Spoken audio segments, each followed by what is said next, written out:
In the room, that's always a good sign. My name is Nancy Lindborg. I'm the president of the United States Institute of Peace, and I'm just delighted to welcome everybody here this morning. For those who are here for the first time, USIP is a federal independent organization that was founded 30 years ago with the vision of a world free of violent conflict and a mission of finding practical solutions and tools and training to enable that to happen.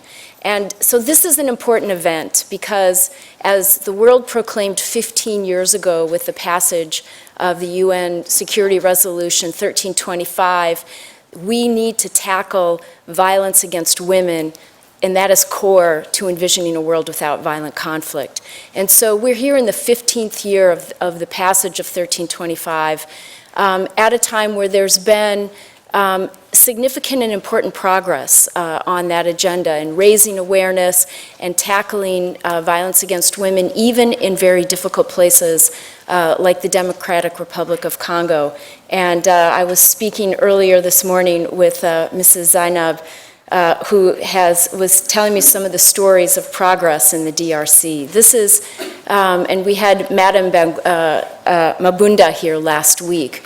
So there is good progress on that front. At the same time, we're seeing this uptick of just terrible violence as we see Boko Haram in Nigeria, we see ISIL in Syria and Iraq.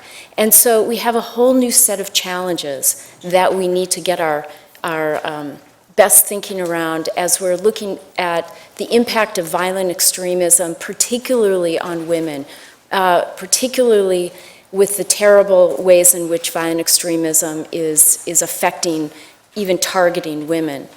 So the key point of today's event is to bring together the best thinking and a lot of the expertise that has been focused on 1325, preventing and enabling women to deal with sexual violence over the last 15 years, and bringing that together with the energy and the expertise that's focused on countering violent extremism.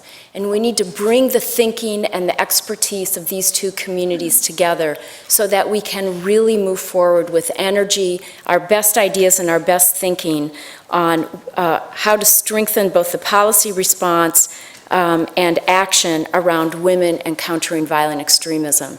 About a month ago, we had a group of women here from Africa, from Nigeria, Kenya, Mali, and Morocco, who were gathered here to talk about their experiences in countering violent extremism and how they, through some of the programming that's starting to evolve, had really enabled their voices to be more important in their families and in their communities. You know, to have alternative interpretations of the Quran, of speaking out when maybe their sons or daughters began to drift towards extremist behavior. So we know that women can be front and center in countering violent extremism, and we'll hear today from a number of people who have frontline experience and who are working on these issues. And I invite all of you to be thinking about how to bring these strands together. There's just no room for us to operate in separate spheres. And so I'm very delighted to have with us today longtime USIP friends and very important voices on this issue. First of all, Mrs. Zainab Bangura, the Special Representative to the UN Security General on sexual violence on conflict, who's a big voice on these issues, and wonderful to have you here with us. And also to have with us Ambassador Anwarul Chowdhury, who's the former UN Undersecretary General and High Representative, who will provide special keynote remarks for us today. This is a partnership with our colleagues from the U.S. government, the State Department, and USAID, and we're delighted to have them here with us today. For those who live in the Twittersphere, we are being webcast today, and I invite you to send your tweets out at #WomenCVE and get that dialogue going. And I'm delighted to have a number of key speakers here, including Carla Coppell from USAID, Rob Brzezinski from U.S. Department of State, and Timothy Curry from the U.S. Agency for Homeland Security. And I think that constellation of speakers from across our U.S. government interagency really underscores how important this issue is and how seriously it's being taken. And so with that, I want to note that we have a Charting a New Course publication for those who are interested to pick up outside. It's about how women are preventing violent extremism. It's also on our website. And it is my great pleasure now to introduce and invite to the podium a good friend and colleague, former colleague from AID, the USAID Associate Administrator Eric Postal. And Eric has served a number of important senior roles at USAID, including working at E3 and the Africa Bureau, leading the Africa Bureau, and now is serving as the Associate Administrator. And he very clearly understands the critical role that women have to play. He has more than 25 years of private sector experience, working in emerging markets, especially in Africa, and he works very closely now with the Africa Bureau to implement key priorities. And he's an extraordinary advocate for making good things happen. So please join me in welcoming Eric to the podium.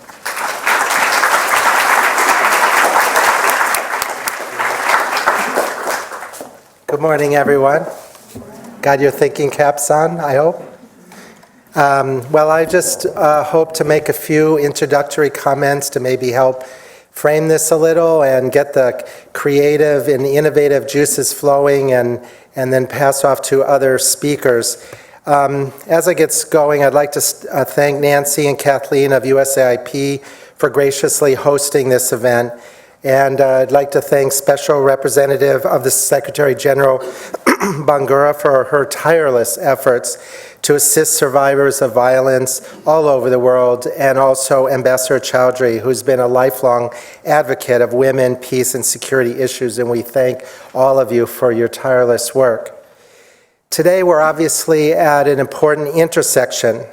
On the one hand, 15-year-old mark for 1325, and on the other hand, an issue that's galvanized a lot of current attention, countering the expansion of violent extremism. As many of you know, in February of this year, the White House convened a summit on countering violent extremism. The meeting brought together local, federal, and international leaders, including President Obama, to discuss concrete steps the United States and its partners can take to develop community-oriented approaches to counter hateful and destabilizing extremist ideologies that radicalize, recruit, or incite violence. During the summit, the U.S. government focused on the need to address root causes and drivers through community engagement as a key strategy, including 4 efforts.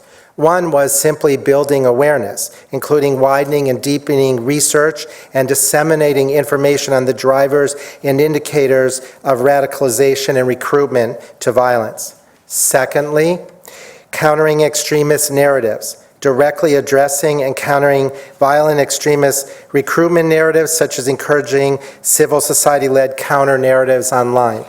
And if you saw that New York Times article about that young woman in the state of Washington who got recruited, you can see how aggressive some of these extremists are about recruiting each and every single person. Up to 6 hours a day they were online with her. Number 3, emphasizing community-led interventions, empowering community efforts to disrupt the radicalization processes before an individual engages in criminal activity.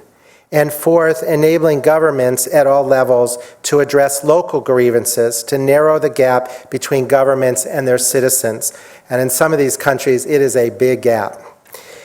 Research, personal testimonies, and community feedback demonstrate that women are indeed a pivotal part of this problem. While women are influencers against the issue, on the other hand, they can sympathize with and help mobilize support for violent extremist groups. Women even willingly join terrorist organizations and carry out attacks in the name of violent extremism, as you all know. And it's not a new phenomenon. Women have joined violent movements in Sri Lanka, Nepal, Colombia, and Peru, just for a few cases, as well as the violent extremist groups such as Al-Qaeda and now Islamic State of Syria and Iraq, ISIS. In fact, the multiplier effect of social media and its ability to reach women and girls has clearly highlighted this fact during the current wave of recruitment of foreign fighters. Social media has helped prompt women and girls to support and join these groups. At the same time, social media has helped women and girls, and men and boys, to mobilize against joining groups and ideologies that preach violence, hatred, and community instability. There are two lines of effort in which I think your input is absolutely critical, and there's probably even more, but I'd like to talk about two of them. The first concerns the U.S. government's role in creating CVE-related policy and programming. We're going to need to work with you to find ways to ensure that our programming is responsive to the diverse needs of women in this space, especially as we move into international commitments during the UN General Assembly. For example, up to now, we have frequently focused on the at-risk group of young men and boys in our struggle to identifying what is driving recruits to violent extremist organizations. Now we need to turn more and more and look at women and girls. Secondly, we need to generate much more evidence about what really works in the CVE space, both in general and as specifically regards women and girls. I was in Niger 2 weeks ago, and I saw the challenges up close. And frankly, an awful lot of what people called CVE was basically good old development work: education, jobs, climate-smart agriculture, inclusive dialogue, all with special attention paid to women and girls. This is the often under-discussed flip side of what I mentioned earlier: women acting as empowered change agents, moving their communities away from violence as opposed to being involved in violence. We know that women can be further empowered by development programming, that they can mentor others to turn away from recruitment or violence in the direction of new jobs or educational opportunities. And then there were other people in Niger looking at the situation who felt that the traditional Muslim faith in Niger was much less extreme and inclusive, leading those people to want to encourage that strain of Islam. But here's where it gets complicated. Notwithstanding the fact that that conservative branch of Islam is conservative and probably not helpful in terms of moving society forward for women and girls. And so these are some of the challenges. It's a very intellectually challenging situation for all of us to grapple with and figure out what are the best paths forward. But there was little evidence about what is the best path. And that's why I think your ideas about policy responses and also the nuts and bolts of how do we structure randomized control tests, how do we develop evidence, and so forth would be incredibly helpful, because we're going to have to try a variety of things, but if we can generate evidence from them, then we can get better and better at this. As we continually strive to ensure our national action plan on women, peace, and security is responding to new or evolving challenges, or as we call on other countries to do the same, it would also be helpful to take stock of what we know about what really works and what the needs of women are where there is severe cases of violent extremism. We must understand the diverse needs of women as agents of change in their community. Instead of focusing our attention only on women as victims of violent extremism, we need a greater global commitment to delving into the role that women play and the ways in which they engage in violent extremism. The U.S. government has started addressing this issue via assessments that look at the role of women in violent extremism, and we hope that this will lead to better CVE programming and prevention. So I ask you today, as you have this conversation, please help us bridge the gap between policy and practice on both of these critical spheres, and make recommendations to help us address these issues in a meaningful and substantive manner. Thank you for your commitment to this important issue and for all that you do. And now it's my pleasure to turn it over to our next speaker, Timothy Curry comes to us from the U.S. Department of Homeland Security, where he is the Deputy Director of Counterterrorism Policy. In this capacity, he works on policy topics that include terrorist travel, foreign fighter facilitation, countering violent extremism, human smuggling, trafficking, and other threats as they arise. Prior to working at DHS, he worked at the Center for Strategic and International Studies. Over to you, Timothy.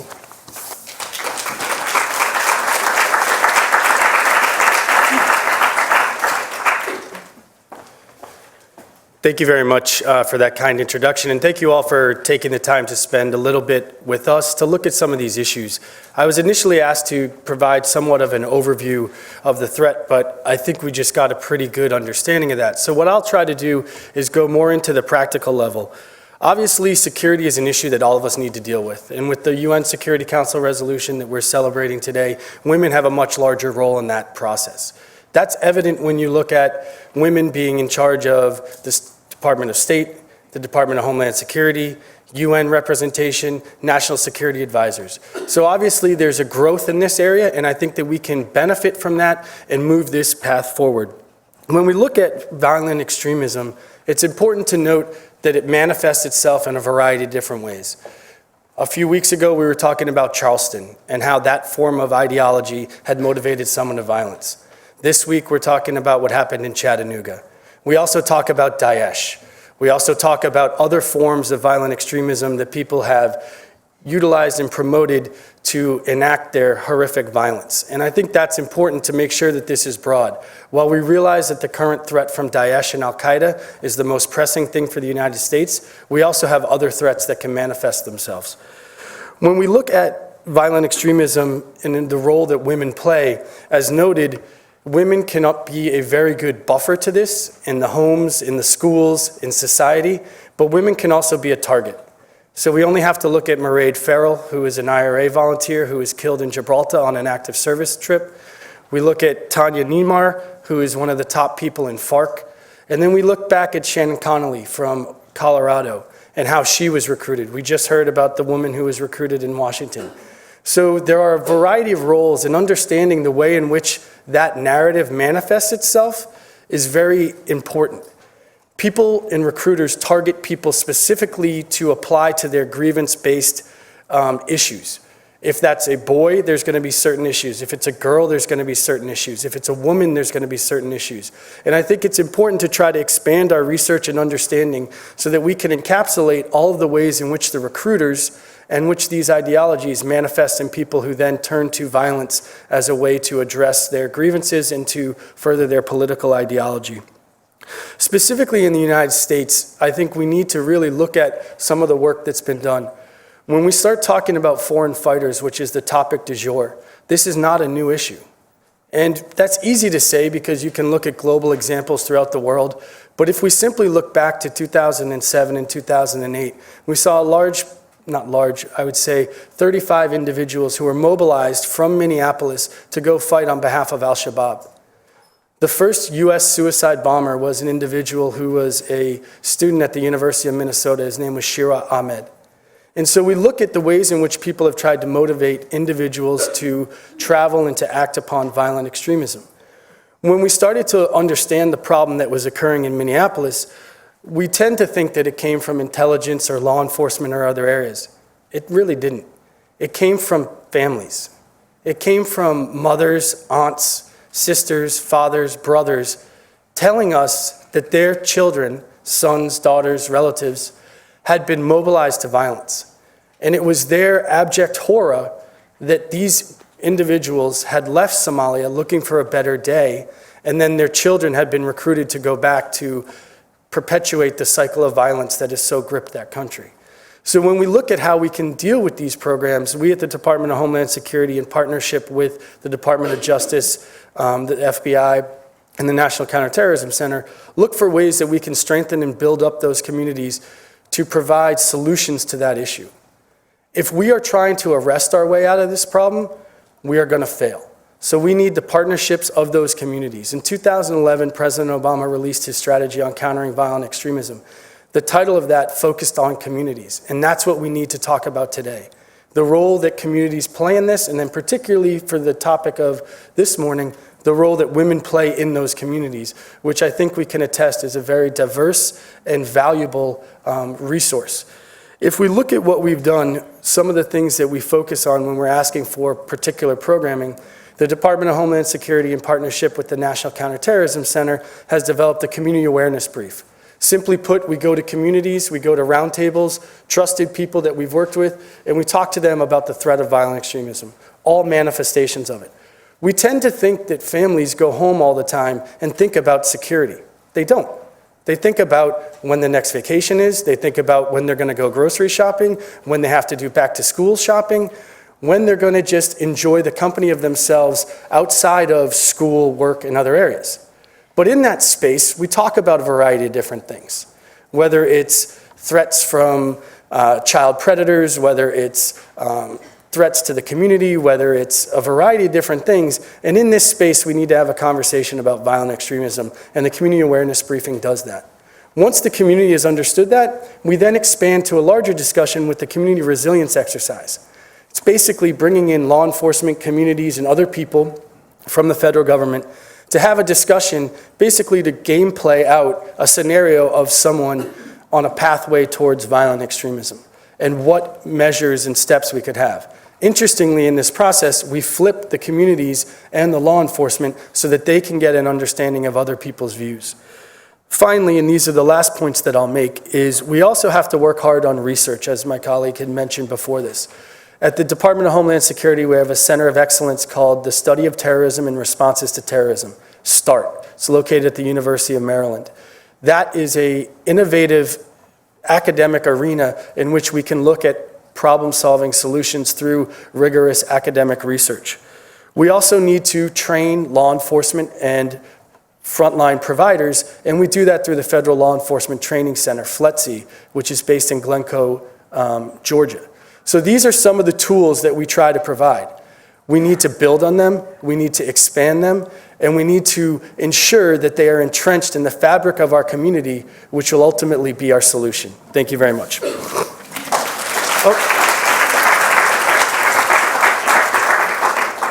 And trying to rush off the stage as I look at the timer, I apologize for that. I'm now going to introduce the next speaker, which is Rob Brzezinski, who is the Deputy Assistant Secretary for the Bureau of Democracy, Human Rights, and Labor at the U.S. Department of State. Rob currently serves as the Deputy Assistant Secretary of State in the Bureau of DRL at the Department of State, where he is responsible for the Bureau's work in Europe and South and Central Asia. Mr. Brzezinski most recently served under Ambassador Samantha Power as the Deputy Director of the U.S. Mission to the UN in the Washington office. Prior to joining the U.S. UN, he served as a Special Assistant to then Deputy Secretary of Defense Ash Carter. Mr. Brzezinski.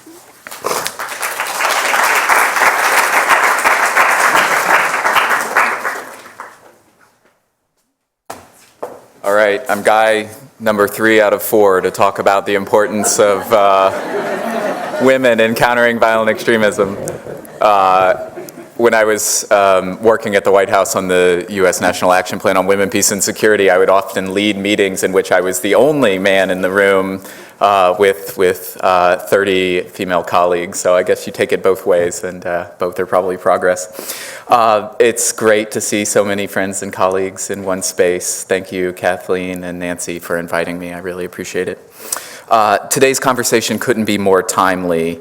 Stipulating up front, as we've heard from our 2 previous speakers, that there's still a lot we don't know about the reasons that individuals radicalize and turn to ideologically driven violence.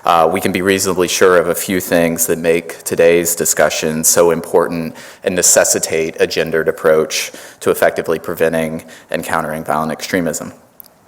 Most importantly, as a factual matter, we know, as we've heard, that women are victims, perpetrators, supporters, and inhibitors of the forms of violence we are collectively committed to ending.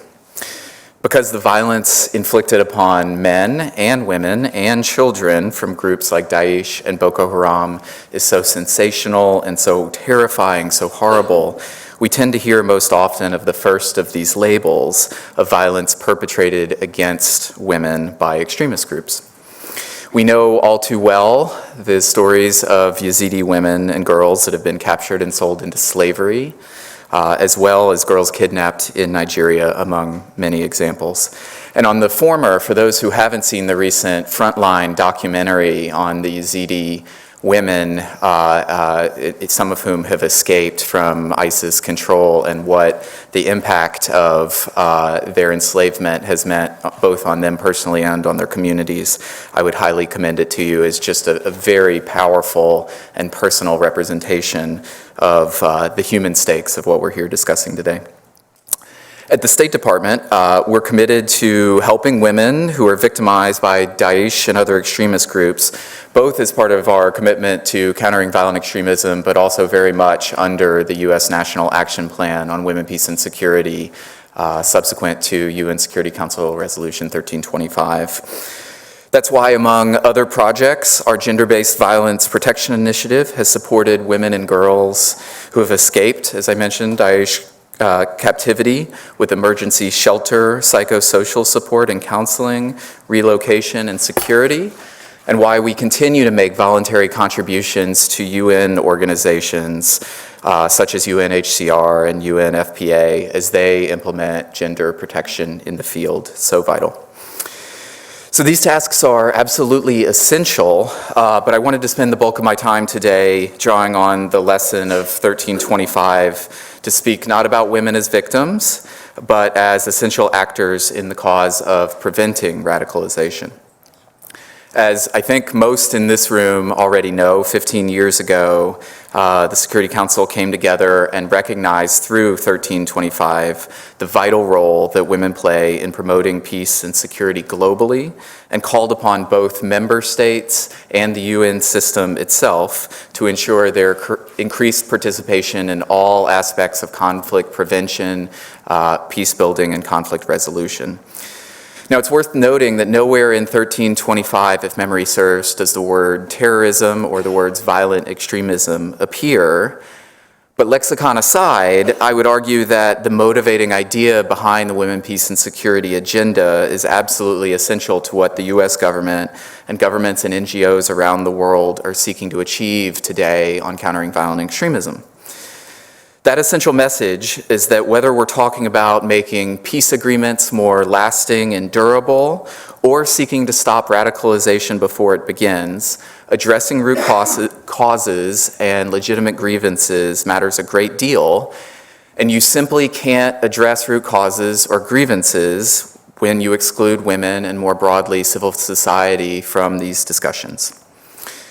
So as the White House CVE Summit follow-on action agenda makes clear, and we've heard from our previous speakers, we need more research to fully understand what drives violent extremism in very specific, localized, even in many instances, personalized contexts. But the research we do have makes a strong case that the empowerment of women pays off in the CVE context in the same way that we see in terms of economic prosperity and kind of more traditional state-on-state and intrastate conflict prevention and peace building. So a few weeks ago, I spoke at one of the series of regional conferences that followed the White House Summit in Astana, Kazakhstan. I think Tim was there as well. This regional summit included participation from most of the countries in South and Central Asia. And so these are a group of countries that very rightfully have legitimate concerns in terms of regional terrorist groups and the threat those groups face. But also, with some exceptions, are a group in which the governments frequently violate rights, freedoms are curtailed, and peaceful social and political groups are all too often repressed under the guise of counterterrorism. At this conference, both the U.S.'s head of delegation, our Commissioner of Customs and Border Protection, as well as myself, delivered the message that while the concerns of these countries in the region were justified, much of what they were doing to stifle dissent was actually proving counterproductive in terms of our joint interest in countering violent extremism. And that's because what we know about what spurs radicalization is that rights really matter, and that experience of injustice, in various forms of injustice, discrimination, corruption, abuses by government security forces, are all key drivers of the kinds of political violence that we seek to prevent. Furthermore, restricting space for civil society to operate, a trend that unfortunately is all too common around the world as we see the proliferation of these truly restrictive NGO laws, harms our CVE efforts as civil society and women, among others, are often those closest to the groups most vulnerable to extremist recruitment. So that brings me back to the Women, Peace, and Security agenda and the role of women in preventing violent extremism. At the societal levels, we need to be engaging nations, of course, but also families, religious groups, individuals themselves. We know that women are leaders, communicators, educators, and entrepreneurs, as well as mothers, sisters, daughters, and wives. And these roles give women valuable access to the localized vulnerabilities to radical messaging. And across the world, in response to this knowledge, we've seen women develop early warning and response networks, build relationships with law enforcement, and bridge divisions across their communities as tools to prevent violence. So I want to give just a few examples of this. First is Sisters Against Violent Extremism, SAVE, a group I know has had a relationship with USIP, among others, a nonprofit network training local women leaders on how to identify and address signs of radicalization in their families and neighborhoods through training groups they call mother schools, which draw on social psychology to provide a countervailing force to the allure of radical recruiters who, as we heard, spend a considerable amount of time investing in recruiting people. Or the Women Without Walls initiative, which connects women across religious, tribal, and ethnic lines to address conflict in Nigeria. Or women like Mosarat Kadim, a friend I know to many in this room, and someone I had the pleasure of serving on a panel with in Astana, who leads a group called the Paiman Alumni Trust, which works with families, government officials, religious leaders, and teachers in Pakistan's federally administered tribal areas to educate both men and women on the impact of radicalization and turn young people away from violence. So at the State Department, we're committed to empowering women and groups like these around the world and encouraged by the programs I just mentioned as they continue the painstaking work of building resiliency against radicalization where it is needed most at local levels. We're bringing women working on CVE to the United States to engage with US officials and activists doing similar work, including many in this room, and more importantly, with each other, and building bridges between women and social media groups to discuss CVE efforts online. We're also making sure that women's perspectives are fully integrated in our counter-messaging efforts and that credible local female voices are amplified around the world. Lastly, as in Astana, we're speaking plainly about the relationship between state repression, injustice, and civil liberties on the one hand, and isolation and radicalization on the other as one important factor among many that can drive individuals toward violence. All of this is rooted in the message of inclusivity encapsulated in Resolution 1325. And like our work on mainstreaming gender into our foreign policy writ large, I'd argue that we've made a considerable amount of progress, at least within the last 8 or so years that I've been working on these issues, but clearly we have a long, long way to go. And that's again why this discussion today is so valuable. So thank you.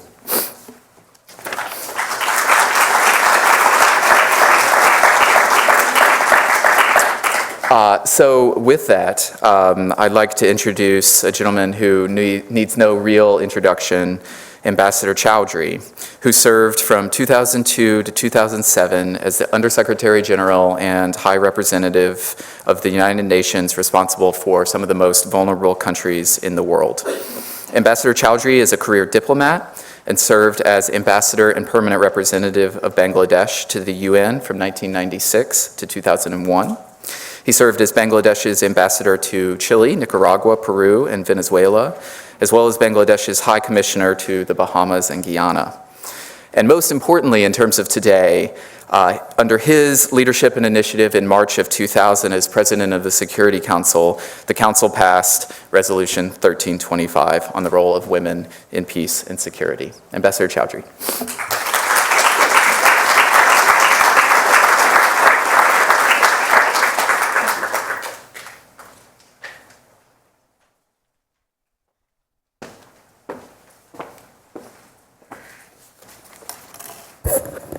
Good morning to all of you. Thank you, USIP, for inviting me.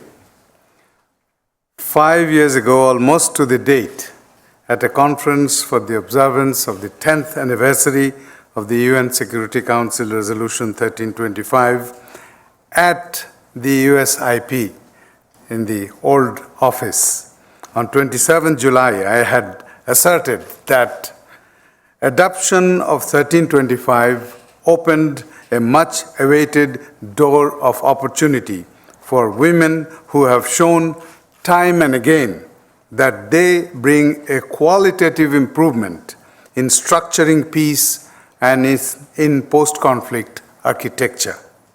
On that day, I had the pleasure of launching what I called doable first-track indicators for realizing the 1325 promises into reality.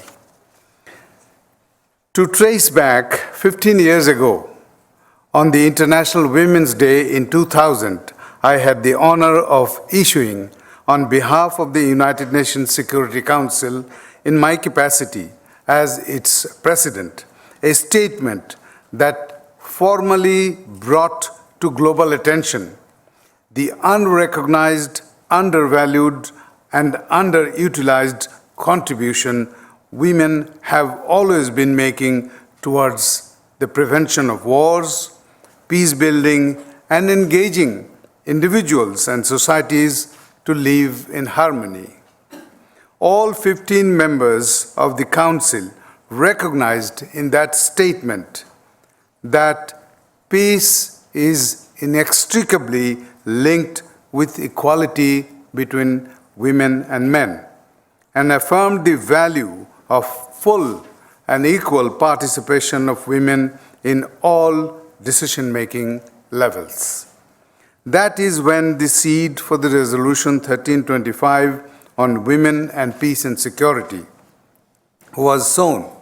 The formal resolution followed this conceptual and political breakthrough on 31 October of the same year, giving this issue the long overdue attention and recognition that it deserved.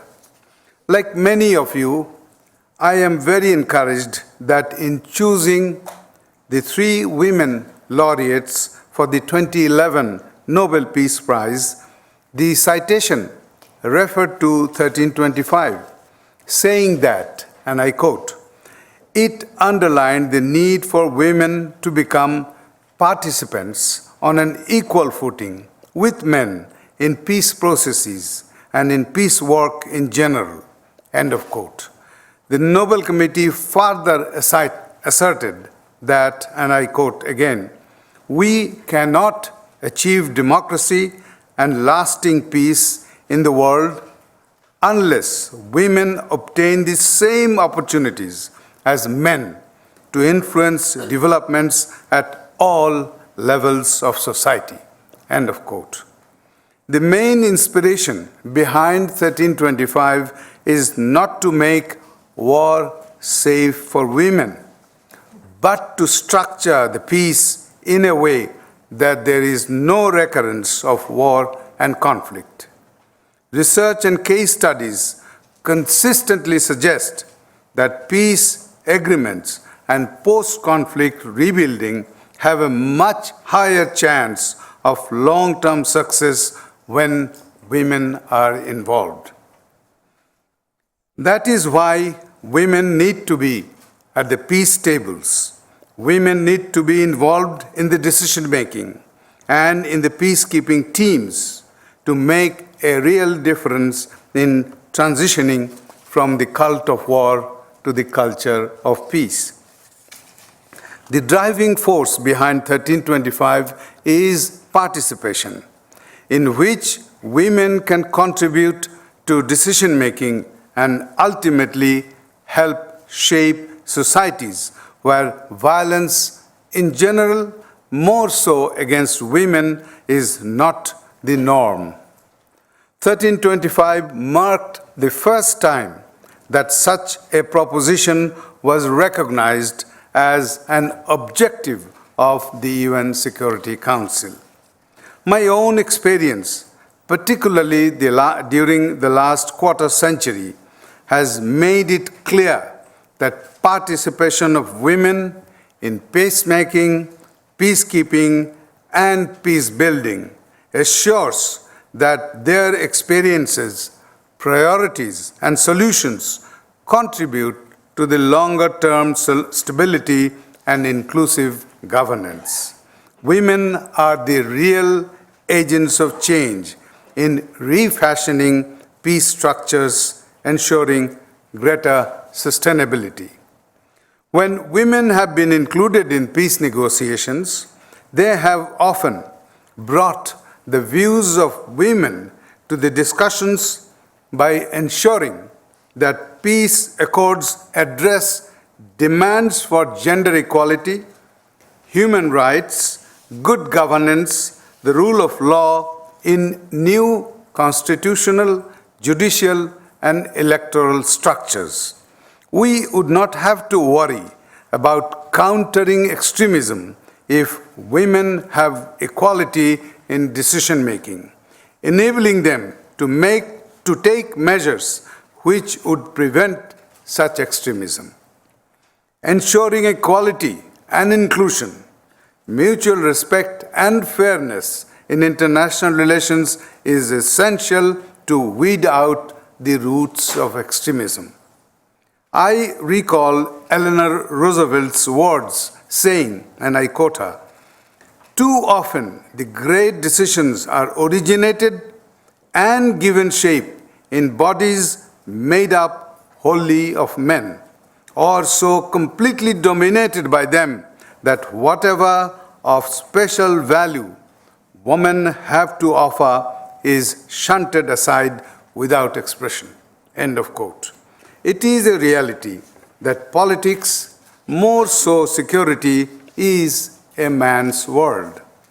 Unfortunately, the challenges to women's rights and their equality not only continue, but those also mutate and reappear, undermining any hard-earned progress. Of course, in the process, those challenges become more and more complex, complicated, and more difficult to overcome. We all know about the so-called Arab Spring, when a series of uprisings swept Tunisia, Egypt, Libya, Yemen, Syria, and Bahrain in 2010 and 2011. Euphoria of women following the fall of their repressive regimes, however, was short-lived. Targeted and brutal pushback is happening. Widespread sexual and physical violence aimed at women taking part in public life has escalated. Activist women find themselves lost with no pockets of support from society, which fail to recognize how in countless ways women hold key to a stable, peaceful, and prosperous Middle East.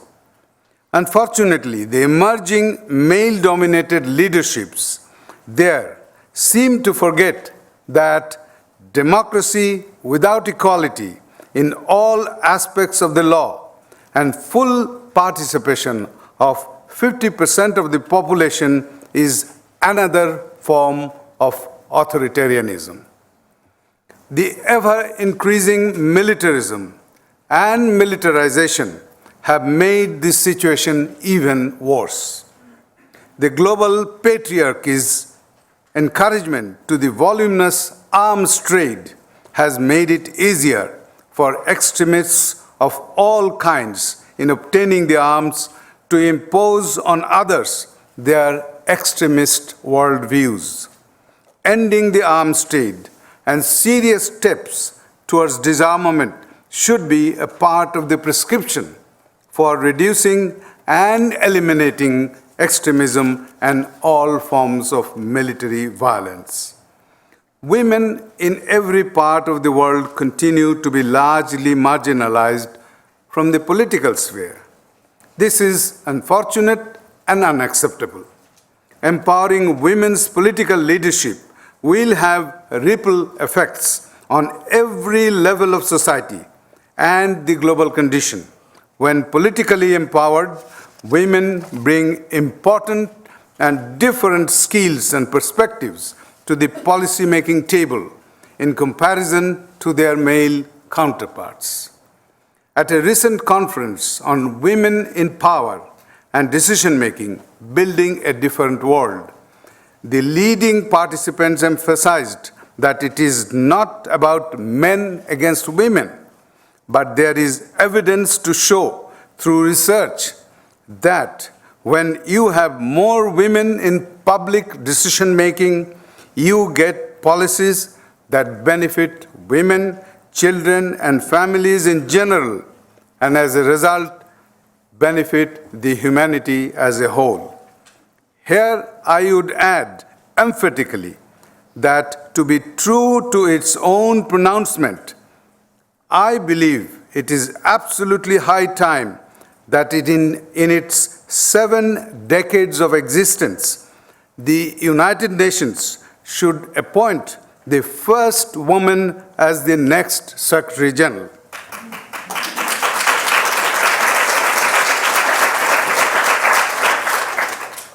Though as a Security Council resolution, it has its own intrinsic weight according to the UN Charter.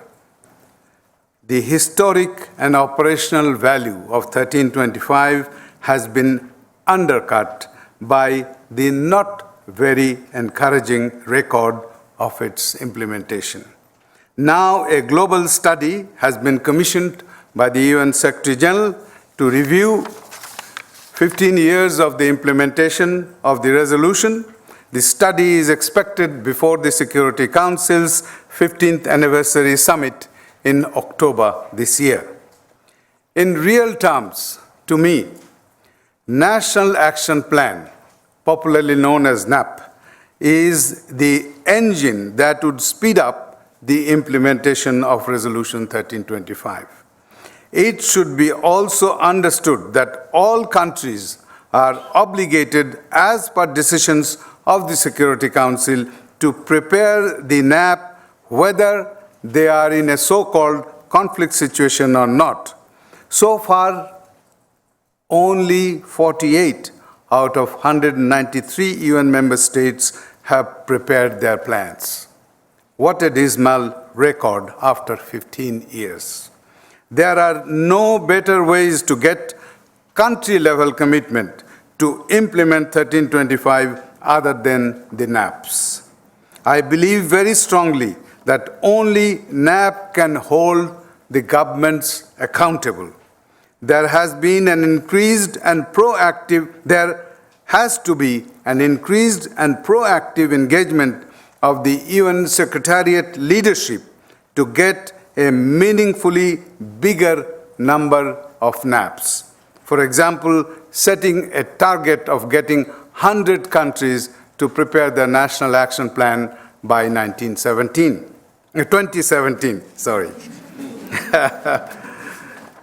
Next, I would say that special attention should be given to building awareness and sensitivity, as well as training of the senior officials within the UN system as a whole with regard to 1325.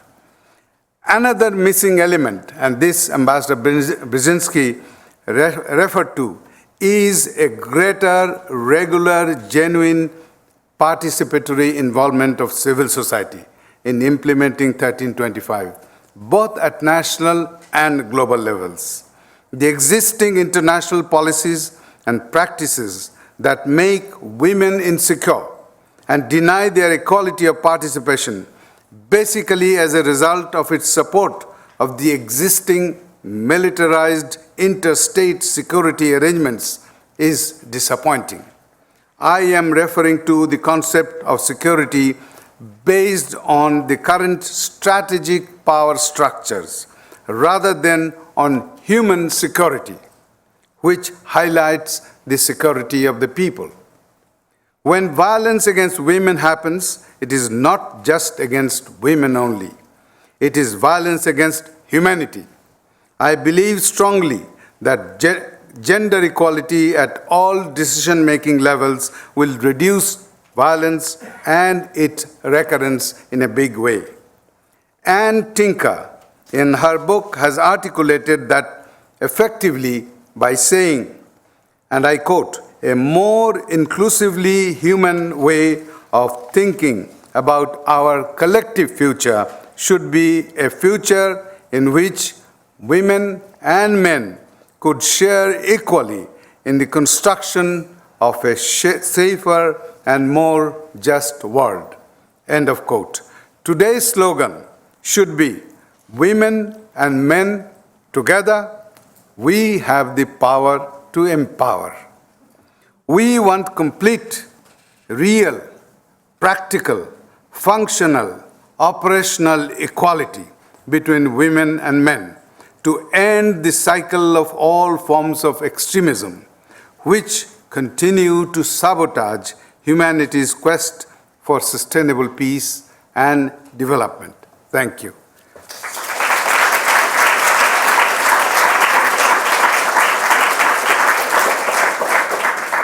Sorry to take a little bit longer than time allotted to me.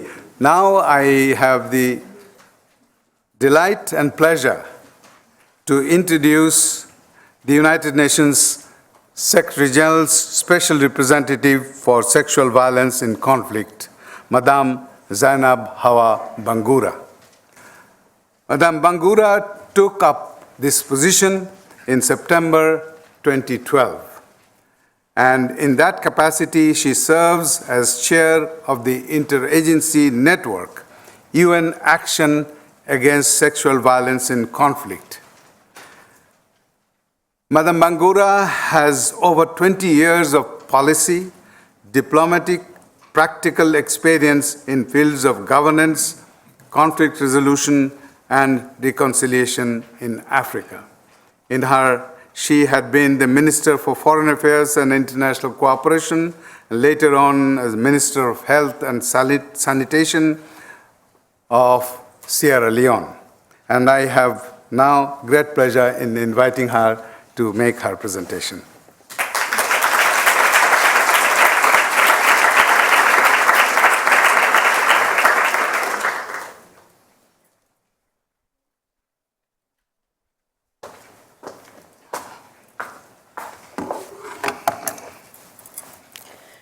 Thank you very much, Ambassador Chowdhury, for the kind words and introduction. What price tag can be put on a human life? Children from 1 to 9 years of age, boys and girls, 200,000 dinar, approximately $150 US. Girls called women from 10 to 20 years old, 150,000 dinar, approximately $120. Women between the ages of 20 and 30, 100,000 dinar or $80.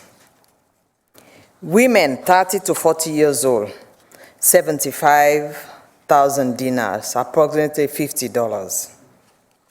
Women from age 40 to age 50, 50,000 dinars or $40.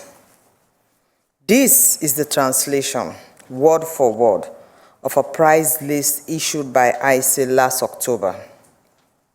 It sets out the cost of purchasing abducted Christian and Yazidi women and children. Today, in the year 2015, women and girls are being sold as sex slaves in open markets. We're witnessing nothing less than the revival of the slave trade in our own lives and times, a practice more in keeping with the darkest moments of the Dark Ages than with our supposedly enlightened 21st century. Distinguished guests, ladies and gentlemen, I want to thank USIP and USAID for inviting me to speak with you today about the devastating use of sexual violence by extremist groups. Sexual violence has been used as a tactic of war since time immemorial. Today, with the upsurge in violent extremism, as Nancy mentioned in her welcome address, in countries like Libya, Mali, Nigeria, Somalia, Yemen, Syria, and Iraq. We're also seeing a new phenomenon, sexual violence being used as a tactic of terror to displace communities and destroy existing family and community structures, to strike fear into the heart of civilian population, to extract intelligence, and to generate revenue for trafficking, trading, gifting, auctioning, and ransoming women and girls as part of the currency by which ISIL consolidates its power. All of this was confirmed and reconfirmed to me with horrific clarity this April when I was in the Middle East, on a visit that took me to Damascus in Syria, and in Iraq to Baghdad, Erbil, Duhok, and Lalish, which is some 50 kilometers from ISIL-held Mosul. There I met women and girls of the Yazidi community, a number of whom had recently escaped ISIL captivity. I heard their harrowing stories, how they were separated into different categories and examined like cattle. The pretty and younger ones, the virgins, were sent to ISIL's stronghold in Raqqa. There, they were distributed to fighters as part of a strategy to attract and retain recruits or auction off in the slave market using this price list. I heard of women being battered for cigarettes, girls who were cleansed by being dosed in petrol, set alight if they refused to comply with the will of their so-called owners. I also heard how women, as the pillars of family and society, are used to produce children and establish the foundation of what ISIL calls a new caliphate. ISIL understands full well that you cannot build a state with only male fighters. So for the first time in history, extremist groups are not only controlling territories and land, they are controlling women's physical, sexual, and reproductive rights in order to give rise to a new generation raised in their own image. I promised the girls and women I spoke with that I will be their voice, but that is not enough. We must all raise our voices in outrage and send a clear and unequivocal message to ISIL and all those who use sexual violence to advance their strategic objective. From Boko Haram to Al-Shabaab, to Al-Qaeda to Al-Nusrat fronts, we must put them on notice that there is no safe haven.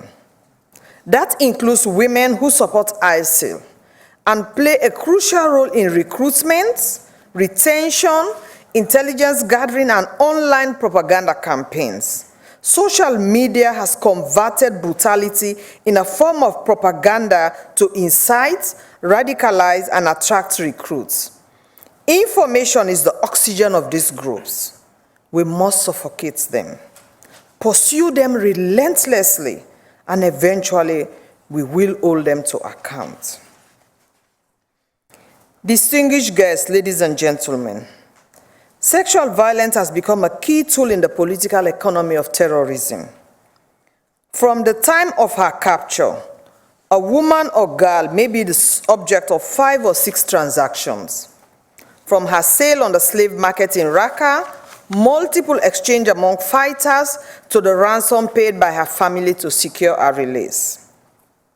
This is no different from other forms of terrorist financing on which we are focused, like the sale of oil or antiquities. The link between stopping sexual violence and cutting the flow of funds and fighters to this group is direct and undeniable. Yet, in our counter-terrorism strategies, the protection of women from sexual violence remains a collateral consideration, rather than a central concern. Protecting and empowering women must be at the heart of any national, regional, and global counter-terrorism response. I had the story of a young girl, let us call her Dua, forced to marry 15 men in a period of 1 year. Some of these so-called marriages lasted only 3 days. The men would either request a virgin or an adult. If they wanted a virgin, Dua was forced to undergo surgery to reconstruct her hymen. Each instance of the torture and torment represented a financial transaction for ISIL. Dua is now thankfully in a shelter, receiving psychological and medical support. But too many other girls continue to endure the unimaginable torments of sexual slavery and forced marriage. We also have evidence that official sex trafficking bureaus, so-called marriage bureaus, have been established in areas under ISIL control. This is the institutionalization of rape. It is not surprising that given the scope of the conflict, many girls are pregnant. Since the start of the Syrian conflict in 2011, around 13,000 children have been born in Jordan alone, around 5,000 of them without documents. These children will likely become part of a new generation of stateless children, with no birth record, no identity papers, and very likely no opportunities other than those offered by the extremist groups themselves. We must remember, however, that extremist groups do not have a monopoly on sexual violence in the region. Since 2011, we have been documenting such violation by the Syrian government, which is listed in the Secretary General's annual report on sexual violence in conflict. While the international community focuses on ISIL, we must ensure that anyone who commits, commands, or condones sexual violence and terror is ultimately held to account. It is in this context that I insisted on visiting a detention facility in Damascus in Syria as a condition of my visit. In the end, the authorities allowed me access to one such facility in the heart of Damascus, the notorious Kafr Souza detention center run by military intelligence. To date, I'm the only UN official ever to visit the center. The commander of the facility brought me and my team 3 stories on the ground. There, in the darkness and quiet, I met 9 female detainees. They could not speak freely to me, and I did not dare to ask them any questions as we were watched at every moment. But I told them that I see them. I told them that from Syria I will travel to the holy mosque in Mecca to perform Umrah. One of the women asked me to pray for them.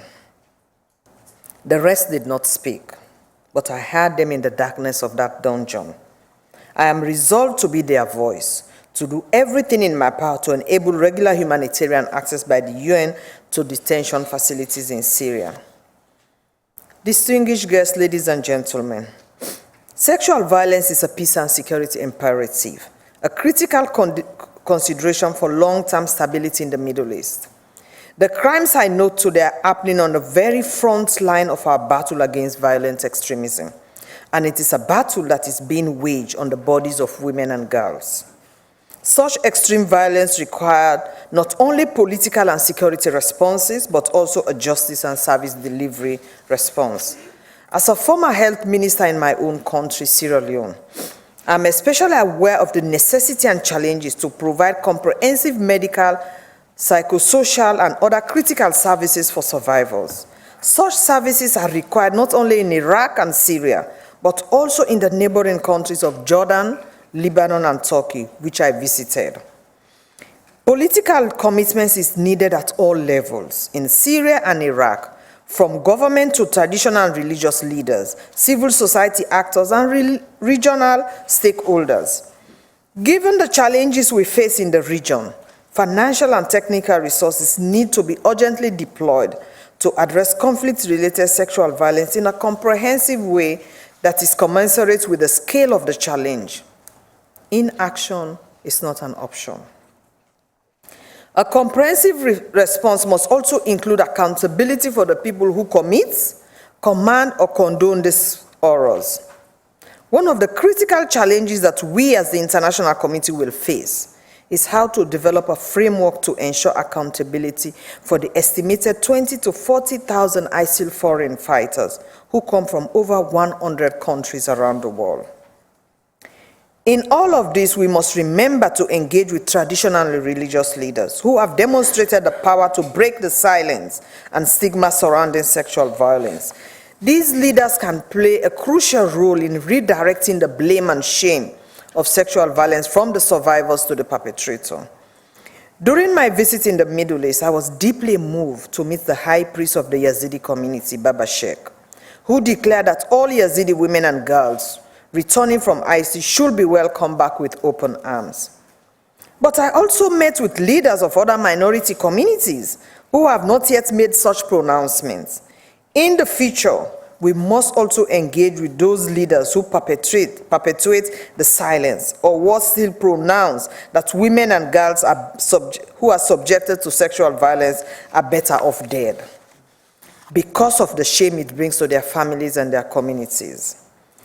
As the UN Special Representative on Sexual Violence in Conflict, I walk in both the realm of high politics, regularly briefing the UN Security Council and its sanction committees, and at the grassroots community with people directly affected by armed conflict and forced displacement. That includes women and girls, men and boys. Within my office is a team of experts on the rule of law and sexual violence in conflict, which supports national authorities to strengthen military and civilian justice systems to respond effectively to fighting the scourge. As you heard, I chair a broad interagency network known as UN Action Against Sexual Violence in Conflict, which unites 13 UN agencies across the spectrum of peacekeeping, political affairs, public health, humanitarian development. We also work closely with regional organizations, including the African Union and the League of Arab States, who have local experience and knowledge that we can build on and whose efforts we can amplify. I appreciated Ambassador Chowdhury's speech. As you heard, this year marks the 15th anniversary of the unanimous adoption of Resolution 1325 on Women, Peace and Security. In 2008, Security Council Resolution 1820 recognized conflict-related sexual violence as a threat to international peace and security. These and related resolutions affirm that in times of conflict, women are more than victims. As Herrick said earlier on, they are survivors, advocates, leaders, and agents of change. Despite extensive work by the Security Council to develop a legal framework to address sexual violence in conflict, most strategies being developed by member states to counter terrorism are gender blind. That is why, since returning from the Middle East, my office has been working on a comprehensive multi-sectoral strategy to address conflict-related sexual violence in the region. The strategy will contain 6 key elements. First, mobilizing political commitments and support to advance the mandate in the region. 2, deepening the level of information, analysis, and documentation on the issue of conflict-related sexual violence. 3, ensuring that women's role are a central consideration in global, regional, and national prevention and counterterrorism strategies. 4, promoting accountability through investigation and prosecution of sexual violence crimes. 5, enhancing protection and mitigating sexual violence risk through legislative and policy reforms.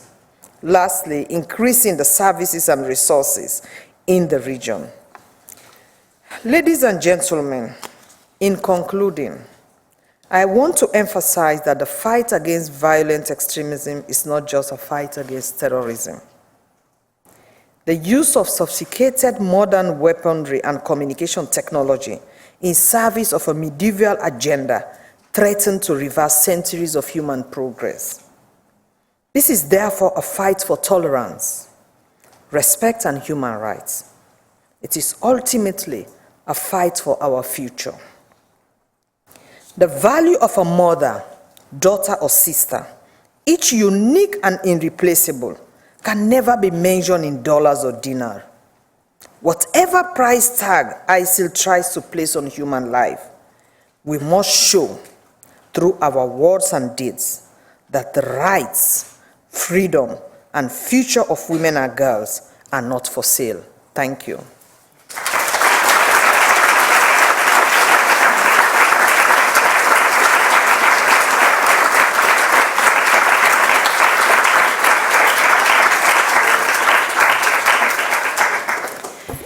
Thank you, and I'm going to invite the panelists to the stage. And while I'm doing that, would you mind taking a stretch? Standing up, say hello to your neighbor behind you, beside you, but stand up for, this is the 7th inning stretch, folks.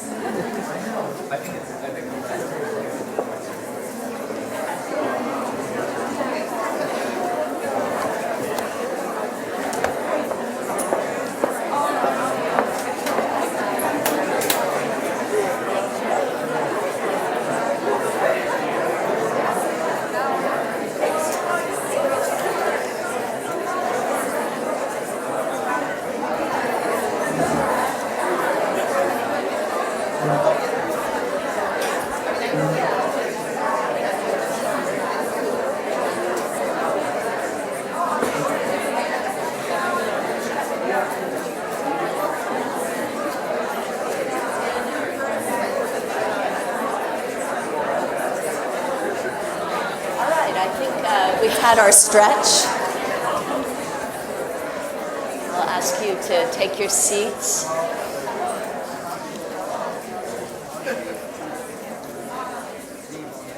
Good morning. My name is Kathleen Keenest. I am the Director of Gender and Peacebuilding here at the U.S. Institute of Peace. And I want to thank Madame Bangura, Ambassador Chowdhury, and for our guests from the U.S. government, Eric Post, Tim Curry, and Robert Brzezinski for all of your engaging and inspiring remarks. A few months ago, my USAID colleague, Alison Sellier, and I contemplated the 15th anniversary of 1325 together. And she said, well, where are the gaps? And immediately I responded that 1325 has not yet really framed the threat, the security threat, the peace-building threat of violent extremism, and vice versa. The countering violent extremism agenda has not well engaged the gender analytical lens.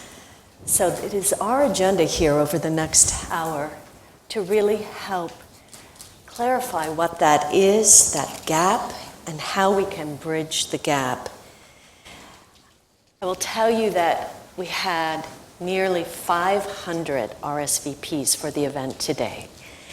And I would say that that sends a very strong message to governments and civil society alike that we need a more nuanced approach to preventing violent extremism, and we do need to engage women in every part of this effort.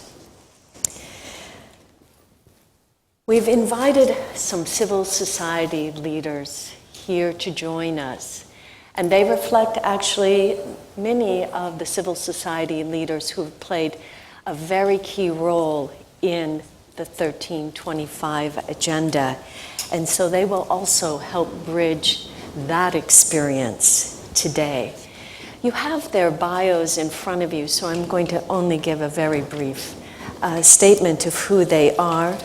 We have Jacqueline O'Neill, Director of the Institute for Inclusive Security, Susan Hayward, Director of Religion and Peacebuilding here at USIP, and Chantal de Jonge Udraat, President of Women in International Security, otherwise known as WISE. We are going to be joined by Madame Bangura and Ambassador Chowdhury, who will also be a part of this conversation of how do we take it from policy into inclusive action. And so, Jackie, I want to begin with you. Your work is at the intersection of security sector and gender, where you train military, police, civilians who are serving NATO, the UN, and US militaries. How large of a gap do we have between security-related issues on violent extremism and an inclusive security paradigm? Thanks. I think we still have a very significant gap, and I was really encouraged this morning and loved the conversations that we had and hearing from some very senior officials in the US government in particular talking about the really broad security, very broadly defined. And I think we also need to remember that while we're excited about it, and I'm personally encouraged and enthused about it right now, it's not necessarily reflective of the broader discourse that is going on out in the world. So I wanted to make a couple comments on that. So one is the particular emphasis on security forces and a quote-unquote securitized response to countering violent extremism. And I think I want to get across that it's not incongruous to think that security forces are an essential element of the solution to this problem. So they need to be effective, they need to be representative, they need to serve the entirety of the population that they're set out to serve. They have to have a broad understanding of what security means. They need to experience and undergo training and leadership formation on these issues. But we can't do that and focus on that at the expense of the broader set of issues that underlie violent extremism. So the more structural patterns of exclusion, et cetera. And we hear time and again that women are essential to strengthening security forces, to improving their ability to serve men and women in communities.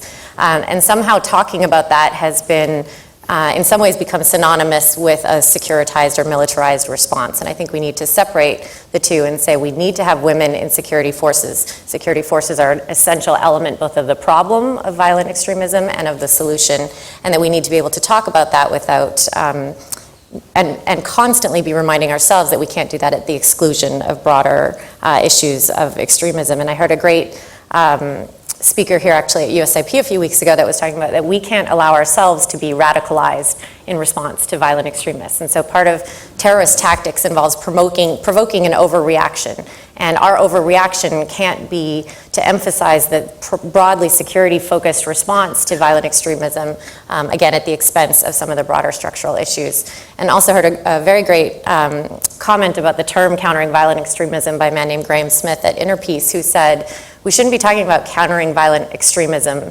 The term we should be using is countering violent exclusion, because what's violent is the extent of exclusion, these dramatic patterns of structural violence that are perpetuating these grievances that Rob and others talked about, and thinking about the ways that we need to address holistically broader ways of bringing people into a truly inclusive society, and that's the dialogue that we need to be having. Well, thanks for that, and we're going to come back around for more conversation and also responses to our distinguished keynoters here this morning. Susan, we know that in certain circles the words religion and violent extremism are often expressed in the same sentence, but it seems rarely that women are associated with being religious leaders and still not part of the analytical lens of how they often can also be messengers of violent extremism. Can you shed further light on these intersections of women, CVE, and religion? I'd be happy to, and thank you, Kathleen, and to our speakers this morning for bringing this event together and offering such sobering and inspiring reflections. We say at USIP that conflict is also an opportunity to bring people together across gender, religious, racial, geographic lines in order to address injustices. And certainly this moment in the world right now is a moment of extraordinary opportunity for those kinds of efforts. So coming at this question from where I'm situated in the field of religious peace building, the primary message I want to underscore is exactly what Kathleen brought up, the importance of women religious leaders. As Kathleen notes, there is a great deal of enthusiasm and insight into the need to engage religious leaders in this work and religious actors in the work to both counter the messages that draw from religion in order to legitimate and fuel exclusionary policies and practices and violence itself, and to address the underlying drivers. But just as Ambassador Chowdhury said that the security world is male-dominated, so too can the religious world be male-dominated.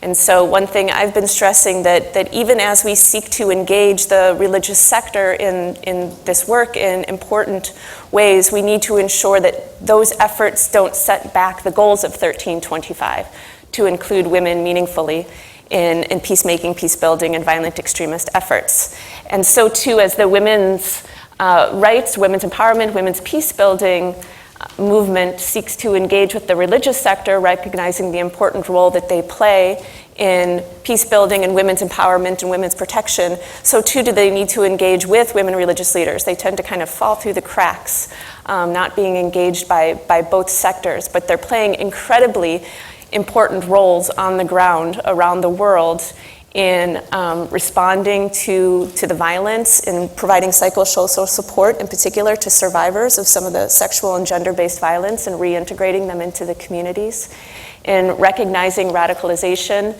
in youth, and working with families in order to recognize and counter that, and trying to bridge across interreligious and other divides that often get exacerbated by violent extremism and its impact on communities.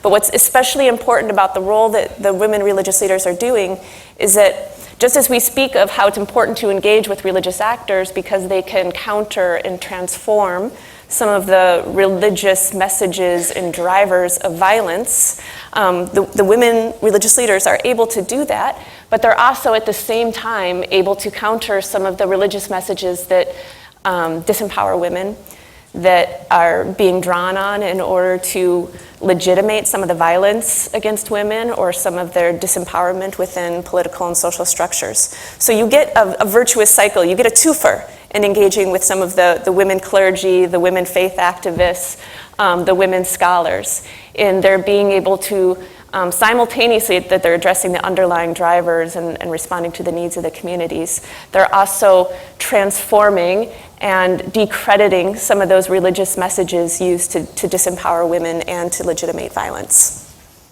Thank you, Susan. It seems that we're going to come back to that conversation because these are actors that are often missed in our strategies on the ground. Chantal, the U.S. National Intelligence Council in its Global Trends 2025 report highlighted women as agents of geopolitical change and actually predicted that economic and political empowerment of women could transform the global landscape. What does this really mean in terms of this CVE arena? How are women really transforming the framework of this agenda moving forward? Is it a fight for the future? How do we see it happening? Well, thank you, Kathleen, and I have to say congratulations on this event because that sentence in the National Intelligence Council report, is the 2030 report, really remained a sentence and has not really entered into our DNA of how we conduct government and how we think about policy. And I think when we're thinking about the current discussion on the role of women in countering violent extremism, I have, three main problems, and present speakers excluded, this event excluded. I think they are the exception. But on the whole, if you look at the discussions on the role of women in countering violent extremism, my three problems are, first of all, that these discussions really ignore the gendered nature of security and are oblivious to the relationship between gender inequality and the status of women on the one hand, and violent conflict and violent extremism on the other hand. My second gripe with these discussions is that a lot of these discussions are based on, I would argue, a misguided notion of the role and the power of women in many societies. So there's this widespread idea that in many societies and cultures, women are maybe not very visible in the public sphere, but they're very powerful in the domestic sphere, in the private sphere, in their families. And because they are so powerful in their families, they are actually fantastic agents, potential agents in the fight against violent extremism. And some of the programs that we have done under the auspices of USIP, as well as the programs that was mentioned by Rob on SAVE, the mother schools, actually what these women tell us is that they have no power whatsoever in their families, and that their survival strategies within the family is denial of early signs of extremism rather than speaking up. And so if we want to do something, we really have to work on women's empowerment and gender equality. And then the third sort of gripe I have with the current discussions, and that is very much the theme of this symposium here, of these panel discussion, is that most of these discussions on countering violent extremism and the role of women are not linked to the Women, Peace and Security agenda. They're not linked to the national action plans. Now, first of all, this is maybe because when 1325 was adopted, violent extremism wasn't really on our radar as much. But, and I think Ambassador Chowdhury has said it very eloquently, and I couldn't say it any better, and I think also Madame Bangura has said it very eloquently. This is really about gender equality. It is really about our future. And gender equality is really at the core of sustainable peace. And so I think if we are not linking this discussion about violent extremism and countering violent extremism to the Women, Peace and Security agenda, then that means that we're not taking the Women, Peace and Security agenda really seriously, and that we're not really serious about our commitment to this agenda.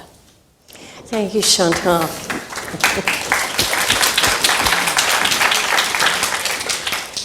Ambassador Chowdhury, we're going to just ask for your responses to these initial comments coming forward. Well, I believe that what Chantal has just said is very relevant.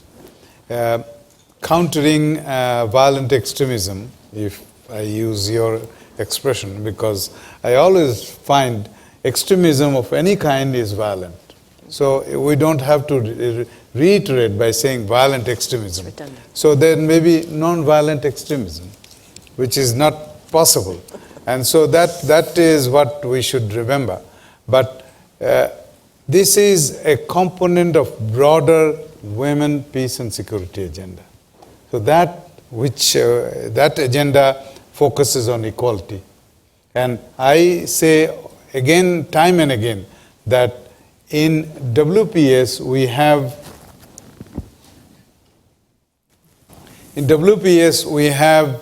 WPS means, again, I'm using it as an acronym, Women, Peace and Security Agenda has, we call 3 Ps: participation, prevention, and protection of women in conflict situations. But the agenda, most important among the 3 Ps is participation. If we have equality of participation at all decision-making levels, it will ease out the need for protection and prevention, because women's involvement will create an environment which will make these things reduce in a remarkable way. And here I would emphasize, Kathleen, the longer-term perspective of any policy decision or practical steps that we are thinking of. Because violent extremism or extremism is not an overnight growth. It has evolved through societies, sometimes expressed in a different way. So we have to think, because the moment we talk about countering, that it means that we are physically opposing something. So we take what I call the hardware approach of the security, that we have guns, we have people, we have forces to eliminate or counter violent extremism. So we have to be very careful when we take our policies. I believe that over the years I have mentioned very strongly about promoting the culture of peace, which should be a part of your daily existence. If children grow up thinking that I can resolve the challenges of my life through non-violent, peaceful means, without being aggressive, I achieve much more than what I would achieve as a violent person. So that is very important. This software approach is necessary in our efforts to stop the growth of violent extremism or extremism as such. And extremism of all kinds. And as it has, now somehow we are focusing on 2-3 specific areas, and we get daily upset on a daily basis by reading the news headlines. But extremism exists in all societies in different kinds. And the worst expression of that extremism is what Jacqueline said, is exclusion. You have to be inclusive. You have to take everybody in. And this is more starkly important because of the exclusion of women. And that is very, very important. We have to do it in a very, very determined, forceful way. We have paid lip service to women's equality. We have many documents of the United Nations. I carry one always with me. This is the Convention on the Elimination of Discrimination Against Women. And, but that has not helped us. And it has started manifesting because the patriarchal attitude of humanity somehow are dominated by people who believe in that way has set us back time and again. So I'm very happy that we are talking about this now, but we have to talk in a much more comprehensive way. Thank you. Yeah, thank you, Ambassador, and thank you for also illuminating the choices of words we use to describe our agendas and how they themselves become a part of the problem, if you will. Madame. Thank you very much. I think I sort of agree with all what my colleagues on the panel have said, but a couple of things I just want us to think back. I'm very happy when you mentioned about the issue of the UN with regards to the understanding of gender empowerment. I've been in the UN for 3 years, and I have to be extremely honest, I'm still shocked. And I think we have a lot of house cleaning to do ourselves if we really want to make sure we give meaning to the word gender empowerment. It's extremely important and urgent for us, and I hope that we can take that into consideration. But for me, I think one of the things that is extremely interesting, and I always say this, ISIS is a very formidable enemy that we do not understand. ISIS has used all the tools, everything we have developed, we have for us created to help us be able to function, and they're using it to turn against us. When you look at the issue of gender empowerment, ISIS has a policy to bring very brilliant, sharp women into ISIS. They have recruited them from all over the world. Somebody mentioned here, I think it was Robert also, who said they spend 6 hours to recruit a woman. They understand more than we do that how critical is it to have women. Smart intelligence, because that's what makes the machinery of the state function. They're very good. So they have deployed smart women. They have used them to recruit other women, which we don't understand. We're still arguing what percentage do we have to have. Do we put protection of women in counterterrorism strategy? We're still talking. They are doing it. So all of the thoughts, the information we have generated over the years, ISIS is using it against us. That's why they're very formidable. At the same time, they know that when you target women, you destroy society. Why are they using sexual slavery and all of this? Because they want to dismantle the structures that they don't like. And so they create fears, they target the women, the daughters, the mothers, because that's where you break. You humiliate and degrade the community when you destroy its female population and the girl child. They are smarter than us. That's a fact. We are running after them. So what are we going to do to be able to catch up? We don't only have to catch up, we have to overtake them. That's when we start talking that we're really fighting ISIS. But as we are now, it's not possible. And I give you one example. After I came back from the Middle East, I visited a lot of European capitals. And when I went to Sweden, I was talking to the ambassador. I had a meeting with the ambassador who is been appointed by Margot on the counterterrorism.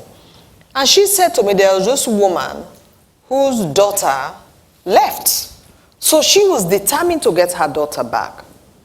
She went to Turkey. And what she found in Turkey, there are so many mothers there who are so desperate looking for their daughters. So she sort of formed this she blended into this network of mothers who were so desperate because of their daughters and they wanted to get their daughters back.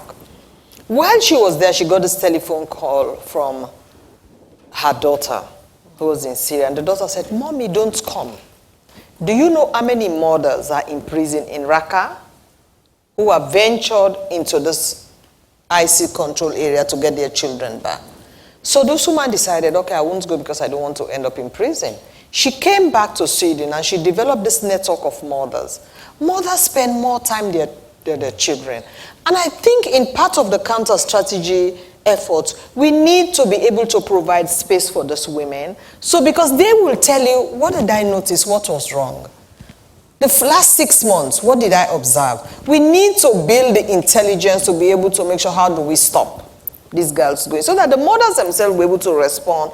So women, that's why I said, if we can only think out of the box, I think we cannot use the tools we have at our disposal to fight ISIS because they've taken it over. We have to think out of the box. We have to think out of the box and understand and appreciate that we have an opponent we don't understand, who is faster than us, think faster than us, and move faster than us, and has used the tools we have developed for ourselves, using those tools to fight us, because they don't allow anybody in their territory. NGOs are not there, UN agents are there, so we don't know what they're doing, but they are in our midst. So every day we talk, trust me, I'm sure they're even watching this on the webcast. You know, that's the challenge. So you fight an enemy you don't see. You don't understand, you don't appreciate, but who has an edge over you? So I think, and the best way we can do it is to go with the women. I believe in my job, and when people tell me how successful we are, there's no man who will want his daughter to be raped. No way. There's no man who, so obviously every single man who is there, who is fighting, has a respect for women. How do you use that respect to get them to move on the other edge? And that's the challenge you have. So we have a lot of power. And I agree with you, we don't know how to use it. Women, she doesn't need to be a chairman of an organization in ISIS, not to know all the secrets of ISIS. All she has to do is to marry to the commander or to the leader. She gets all the information. You know, she uses that information, she processes it. So how do you get hold of that one? So it's not about women religious leaders or women leaders, but women who has influence with those leaders, we have to target them. So that's why I say we have to think out of the box to be able to see how do we move in. I do believe that we have a lot of power. I do believe we're not using the power, you know, because we look at power in the traditional sense of the word. That's our definition of power. Then we have to look it on the other way around, because at the end of the day, that's why we need to succeed. Thank you. I know there's some responses.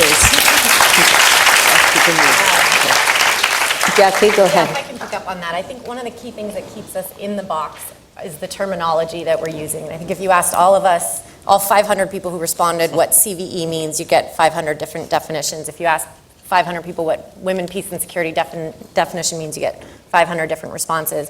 And I think we sometimes use this jargon as a way of excluding people from the conversation. I mean, the woman that you're speaking of and her mother, I guarantee they've never used the term countering violent extremism in their day-to-day life, but what they're doing is the work that we need to be paying attention to. And I think we're not only excluding people when we use too much jargon in this and when we use these broad-reaching terms, but we're also preventing ourselves from learning lessons from experiences that we already have, because I think this is a driver of why we're not applying the lens of 1325 to countering violent extremism, because, as you mentioned, Ambassador, extremism or terrorism wasn't in 1325. And so I always found it striking when the question emerged, should we be linking these two agendas? I mean, what does that even really mean? The spirit of 1325 was that everyone who thinks at all about preventing or ending violent conflict should think about the role of women. Period. That's what it means. So when we think about countering violent extremism, should we be thinking about that? Obviously. So should they be linked? Obviously, is my take on that one. And then your point about Chantal as well, about women and their influence. I think the idea of women's involvement in countering violent extremism has been dramatically oversimplified to the idea that women can be buffers of extremist narratives, or they can be early warning signals.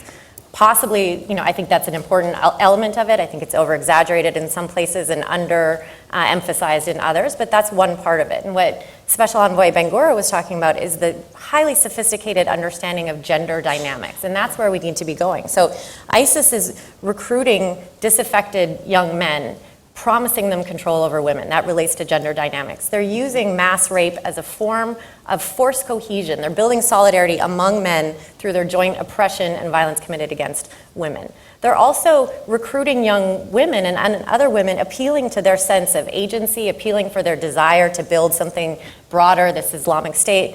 They're not delivering on it, of course, but they're appealing to them as adults, as decision makers, and they're tapping into feelings of repression and exclusion. And that's a highly sophisticated understanding of gender, which is something that I think we need to be countering in our own policy. So if we're taking this really de minimis look at women and CVE as women are the buffers against radicalization and that's it, then we're also missing the boat in the way that Special Envoy was talking about. So our responses need to be as sophisticated in their understanding as ISIS and other extremist groups are showing that they have. Yeah, I mean, I couldn't agree more with you. I think indeed what is lacking in a lot of these discussions is a real realization of the gender dynamics in these societies, that is about the distribution of power and influence within societies. And I think ISIS has been very clever in using that. We know that it has very retrograde, regressive notions of gender norms, of the relationship between men and women. Yet at the same time, they are playing into this agency for young women, but that results basically in them destroying themselves. It appears, and I don't know if it's true, but the last attack in Surok, in the Turkish border town, that was possibly a female suicide bomber. And I wouldn't be surprised if ISIS is going to increasingly use female suicide bombers, because that's actually a very easy way to deal with the issue of women's agency, even though it's a very tragic one. We know this with Boko Haram. There was just an announcement of the upsurge of Boko Haram using women and children as suicide bombers. Susan?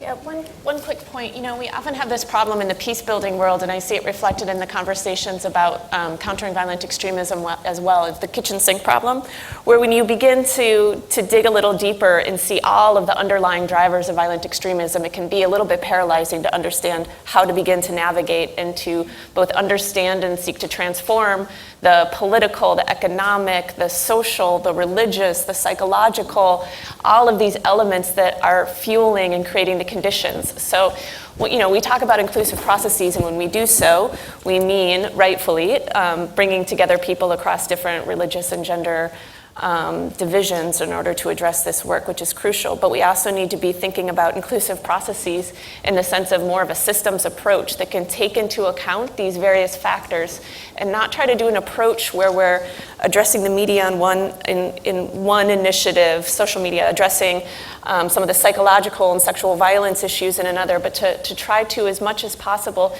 see how these drivers intersect and fuel one another and try to turn that mutual impact on one another in ways that can propel peace building. And it's challenging, but one tool I know that has been useful to us in some of the conversations on religion in countering violent extremism is one that comes from the Women in Preventing Extremist Violence project that Kathleen and her shop have been involved in, which maps out all of the various drivers that lead young people to be involved in violent extremist movements, and then begins to understand how they intersect and connect with one another, so as we plan interventions, we can seek as much as possible to address them simultaneously.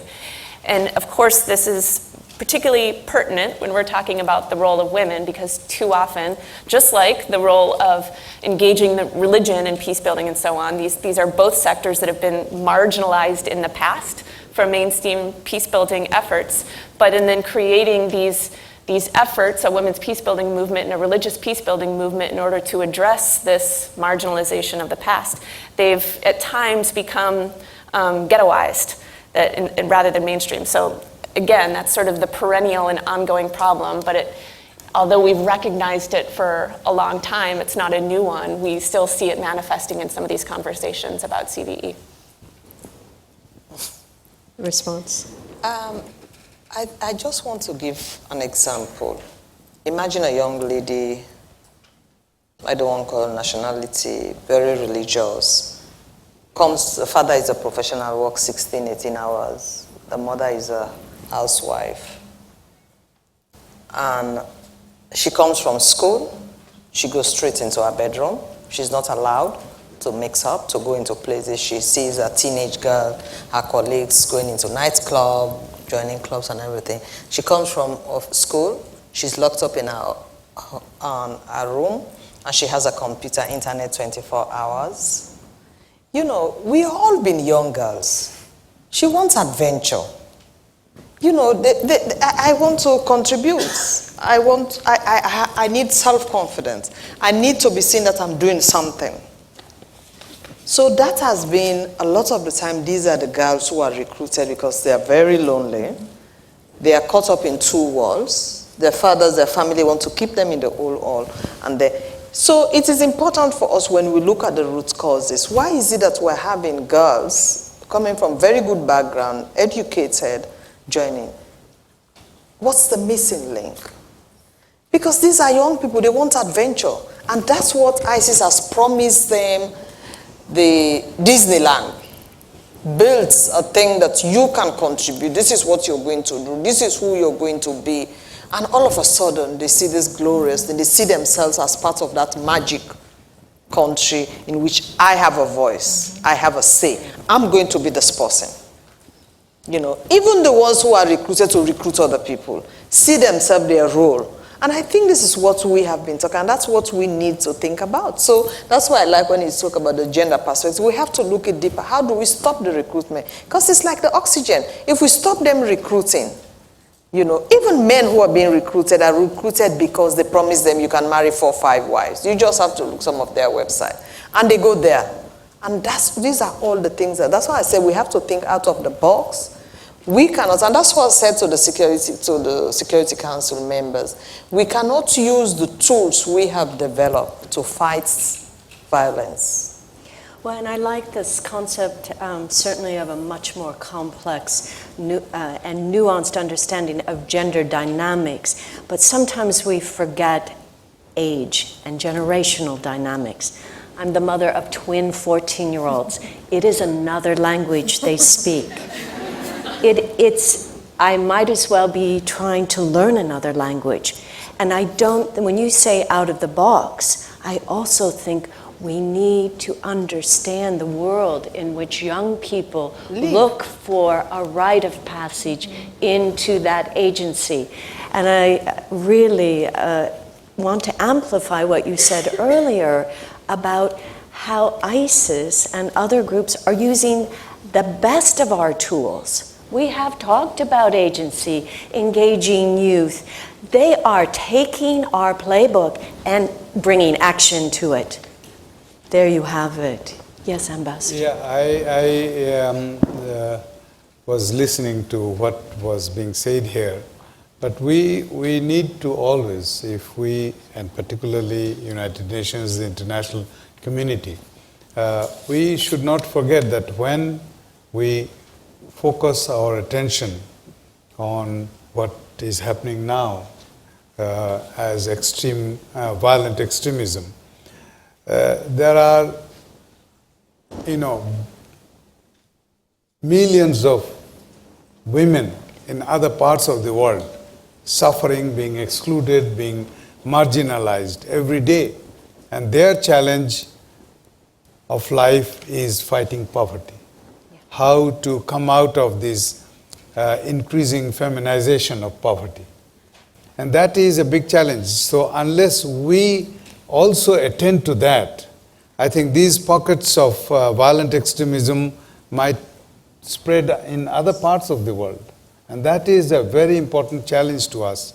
We should address this immediate issue, but broader, longer term, more pervasive issue of poverty and exclusion is to be addressed. Otherwise, we will solve maybe or contain ISIS, and there will be another monster coming up somewhere else. So we need a much more integrated overview of solving all problems on this planet. Yeah, I just want to react to something that I believe Jackie said, and excuse me if I misquote you, but you said something like, I'm not sure why we're actually discussing this, the linkage of the countering or preventing violent extremism debate and the women, peace and security debate. And it is actually an issue because there are two different communities who deal with this issue. Terrorism is a community of people, policymakers and academics that are totally separated from the people and the community who deal with the women, peace and security agenda.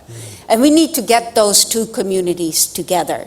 It's interesting and ironic that, of course, also the whole terrorism community is mostly a male community, while the women, peace and security agenda is mostly a female community, but we need to get them together because ultimately this is about security, but in a very sort of holistic sense and in a human security sense.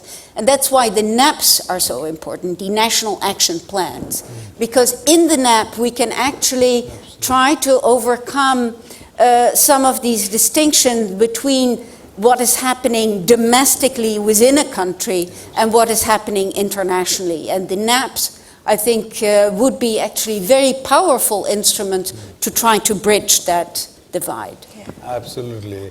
I agree with Chantal 100%. I think that is the way to get the national level commitment, both of the governments and of the other partners, to see to it that their societies become inclusive. And that's very important. Thank you, Chantal. We're going to get one more response here, but I want to let you know that we want to have some Q&A with all of you, so I hope you get your questions ready. You had anyone else had a response, please?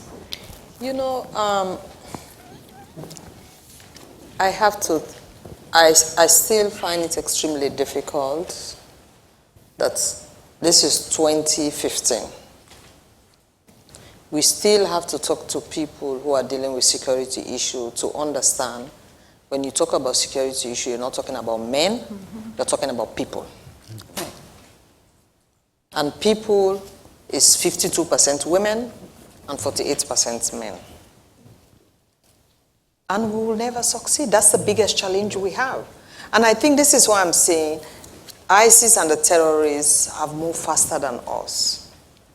You know, you still talk about these issues. We're struggling in the UN. Every time there's a new resolution, you have to get people to understand you have to put this thing about protection of women. You have to give the wording. We're still trying to convince people that we matter, that we exist.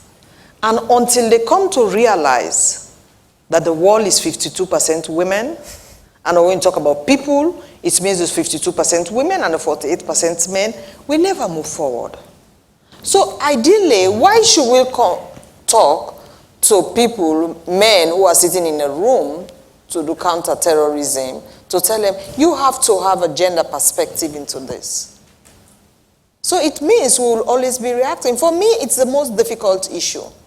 You know, that we're still finding space within the discussions. We're still asking people to be on the table. That's the biggest challenge. And then they will continue. When people come from outside, they say, women are important. We have to get them to recruit. We have to have them to be participate. We have to get them this. So they move faster than us. So I think it's difficult, it's painful, but that's why we have so many problems around the world. That's why we've not been able to solve the problems in the world. We've not been able to look for solutions because the solutions are one-sided. We still believe the issue of women is a second-class issue. It's an afterthought issue. When the war is over. When the war is over.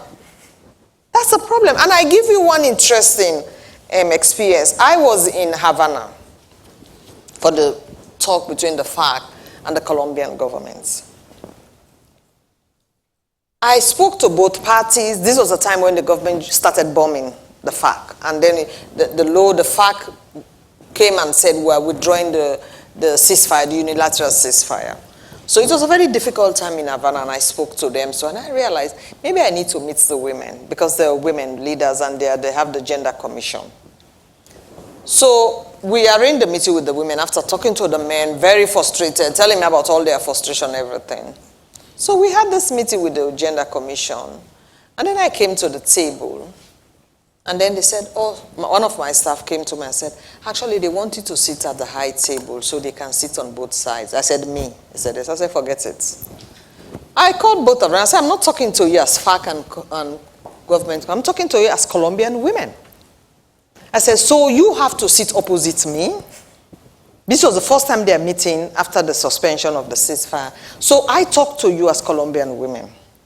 This was the first time throughout the negotiation in Havana that those women had sat together on one side, engaging. And I told them about the history, the war, the challenges of women and everything. And and when they were responding to me, they had to be consulting each other. The two leaders were sitting together and their people were sitting around them. So every time I ask a question, every time I say something, they have to consult. And at the end of the discussion, the two women leaders, both of them came and they embraced me and said, thank you very much. Throughout this negotiation, we've never been talking the way we're talking. I said to them, listen, these men are useless. They are using you to fight their war. If you pay attention to them, you never have peace in Colombia.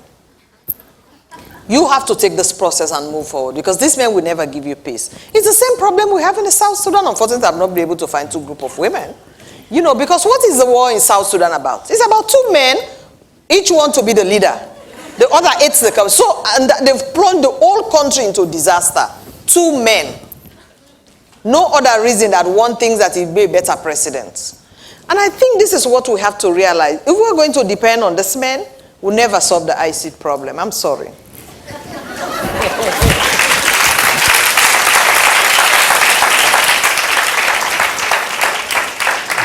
Kathleen, that is why people say that when men join politics, they want to be something. When women join politics, they want to do something. Thank you. Absolutely, Ambassador. We're going to take questions from the audience. I also have some from our other rooms that have viewing access. Please just raise your hand, and if you would keep your remark or statement to 3 sentences. I'm going to keep you to it. Your name, your organization, and your question, please. I'll take 3 at a time. Nobody has a question. 1, 2, 3. Okay, very good. Thank you, Karen. Yes. Please take and please stand because we are on video. This is Karen Mulhauser, and I'm chair of the United Nations Association here in the USA. And I am aware that this is an anniversary not only of the NAPS and 1325, but also of the Millennium Development Goals. And my question is, all of this wonderful talk about integration, the 17 Sustainable Development Goals that are being considered, one of them is regarding gender and the others integrate gender. And I wonder how 1325 is being integrated into that. Thanks, Karen, and thanks for keeping it brief. Please stand. Good morning. My name is Marzia. I'm from Afghanistan and I work with Feminist Majority Foundation. for women who want to work in the background, like me and other women who are interested to work on peace in Afghanistan, our biggest concern is our own security. For example, just this month, a mullah in the village, he told the people that the kind of jihad the Taliban are doing is wrong. So the next day he was killed. And for us, we do want to do something and help, but I would like to know how, in your experience, you support those women to be safe at the same time work on that. Thank you very much, Mercy. Yeah, David Grant, Nonviolent Peace Force. The recent UN review on peace operations promoted unarmed civilian protection as one of the methods that should be more widely used. I'd like to ask you how the national action agendas might be encouraged to stimulate the scaling up of unarmed civilian peacekeeping, especially since there are women's peace teams as well as integrated peace teams in a dozen NGOs being used now. Thanks, David. Is there one more on this side? Please. Hello, it was a pleasure listening to you all. Abdul Manan from Women for Afghan Women. Most of our discussions revolved around ISIS and violent extremist groups. I would like to draw your attention to something that happened last year in the Islamic Republic of Iran, which was the hanging of Rehana Jabari, a journalist, 26-year-old. My question is, in 10 countries, at least in the Middle East, in some form or the other, the courts discriminate against women in the sense that the testimony of a woman is considered to be in weight half of that of a man. My question to Ambassador Chowdhury specifically is, how could diplomatic efforts help in removing this impediment to the manifestation of Resolution 1325 when the judicial systems in these 10 countries in the most volatile region in the world do not recognize women as equals in terms of testimony? Thank you. Thank you very much, and we'll come back to you and your questions. I'm going to ask the panelists to also state your response very briefly so we can get another round, and you don't have to answer all of them, just pick one. Ambassador Chowdhury, since the last one was addressed to you, I'll start with you. I think that is a reality in many countries where the legal system, judicial system, inheritance, laws of inheritance, does not treat men and women equally. But for that, I mean, it is not a challenge which can be overcome overnight. One has to build up sustainable opposition to these points, and then when the national action plans, as we are emphasizing, include these elements as having the need for examination, the goal of changing them is very important. So that is what I believe the laws which do not recognize the equality between women and men needs to be changed. But change does not come so easily. So there, I think civil society, particularly women's organizations, have to raise their voice and to organize in a manner that people understand. In many societies, women at this day and age even do not understand. In my country, I can say, rural women do not understand that they have human rights. They are individuals, they have rights, they don't understand that. Let me also to that add this point which Mr. Grant raised about the Nonviolent Peace Force and unarmed civilian protection, which is a very essential thing. And in their work, and I am familiar with it, I find that involvement of women in civilian protection forces or protection groups have brought in tremendous change. And their work in South Sudan is really remarkable. Thank you very much. I think during my address, I spoke about having a comprehensive strategy in terms of dealing, at least in the countries in which we work. The issue of rule of law is extremely important. And that's why in my office I have the team we call the team Sexual Violence and the Rule of Law. There's no way we can move forward without changing the laws. And that's what we're doing in a lot of countries, and that has helped us. An example I can give you, one of the biggest examples is during my recent visit to the Middle East, we realized that you cannot register the birth of a child, only the father has to do it. And so all of those children out of rape and even born in refugee camps cannot be registered. And I went through an incident they gave us an instance of a woman who got raped. And then the case was investigated, the perpetrator was prosecuted, he was put in jail. This woman wanted to keep the baby. She had to go to prison to marry this man so the man could actually get the baby registered. So one of the things we identify is that we need to work on the legal system in the Middle East, but that's linked to religion. So in our office now, we're trying to see whether we could have somebody specialize on Sharia law, because there's no way you can deal with this issue if you don't deal with the law. So that's why I mentioned the legislation is very important. That's what we've done in a lot of countries, extremely important. I want to join on what you say, the civilian protection, the unarmed civilian. I saw them in operation in South Sudan. I was extremely impressed. And the interesting thing, I actually had a meeting with them in Beirut. There in Syria, their strategy is to build the resilience of the communities to be able to withstand the hardship on the ISIS control area. I had a long discussion with them. So for me, I'm extremely impressed with what they do, because in Juba, in the camps protection, because most of the people in the protection of civilian camps, in the POC, in the UN compound, they are men of the other ethnic group who had to run to save their lives. So what happened, the men make a choice, because if they leave the camp to go for food, to go to anything, they will kill them. So what they do, they prefer their women to go out, because they know the women will be raped, but the women will come back.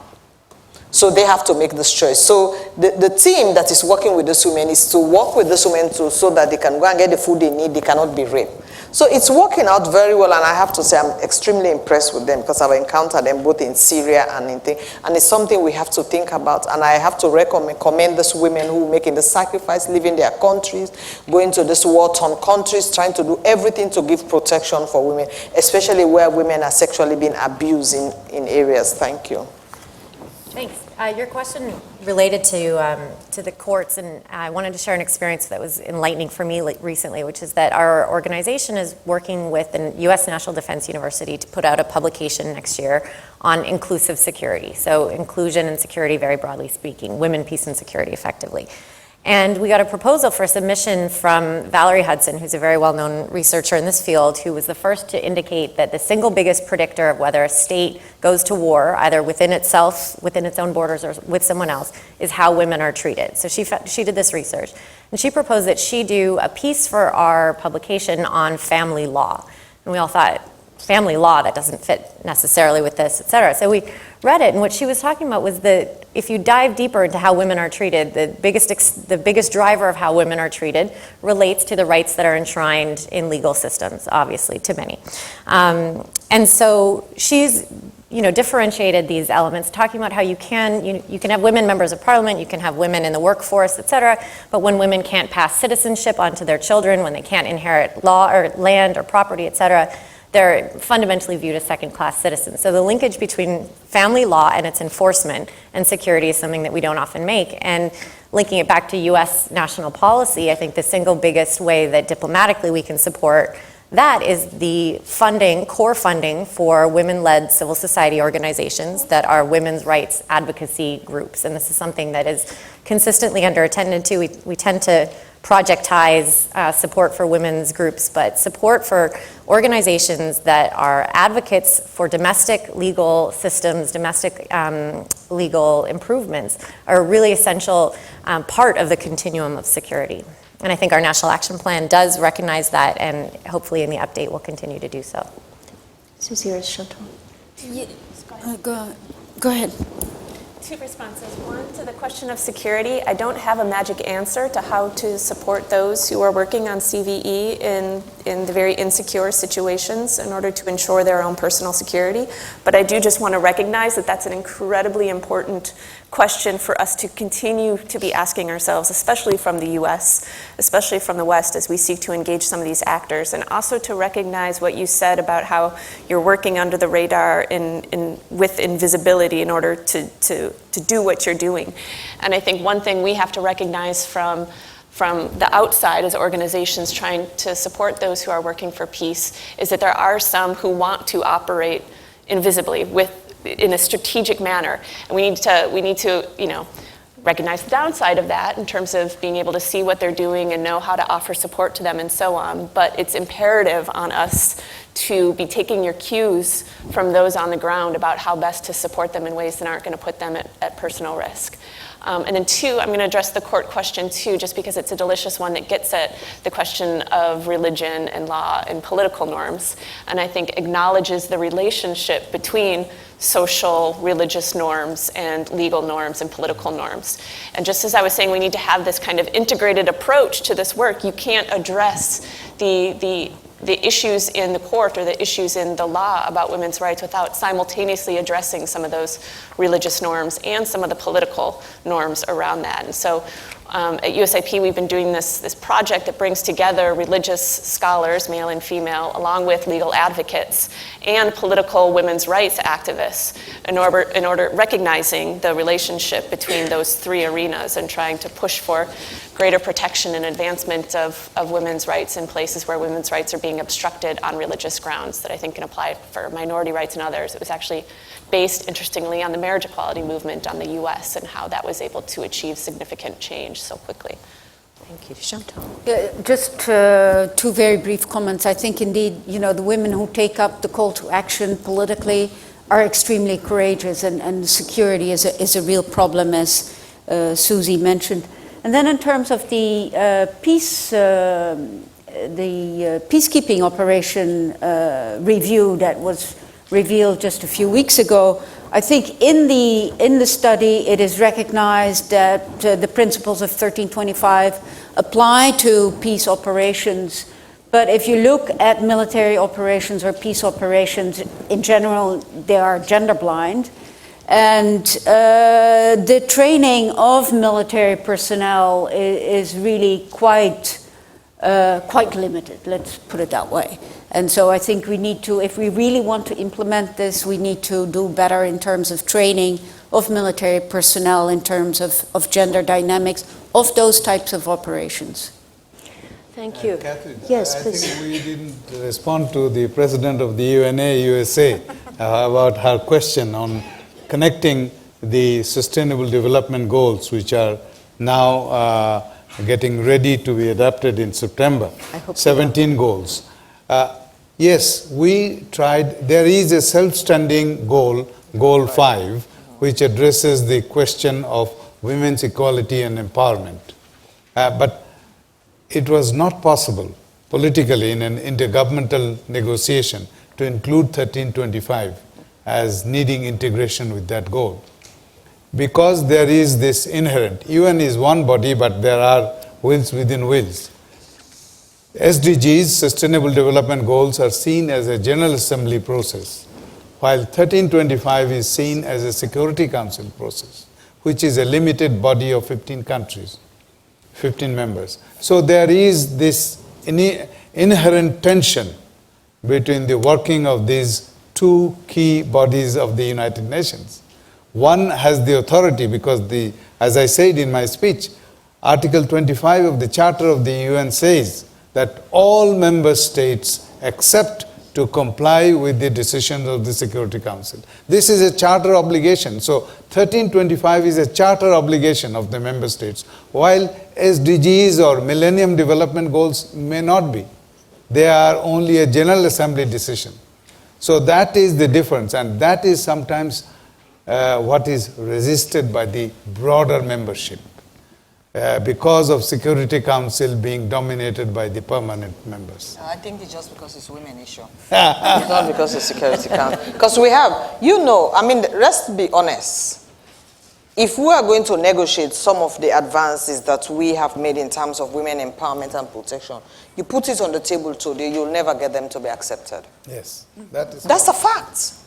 Because at that time, some of the people who are the the most difficult advocates today did not have their voices. Today, their voices have become much stronger. They have resources, they have capacity, and they're fighting back. So this is the reason, even with Beijing plus 20, everybody said, don't open it up. Just review. Because if we open up anything, we're going to lose all of the things, all of the gains we have made in terms of women empowerment. That's the reality. I don't. I'm afraid I have to agree with you. We have a reality in front of us. I've been paying attention to this magic clock in front of me, and there's about 5-minute difference between my clock and the floor clock.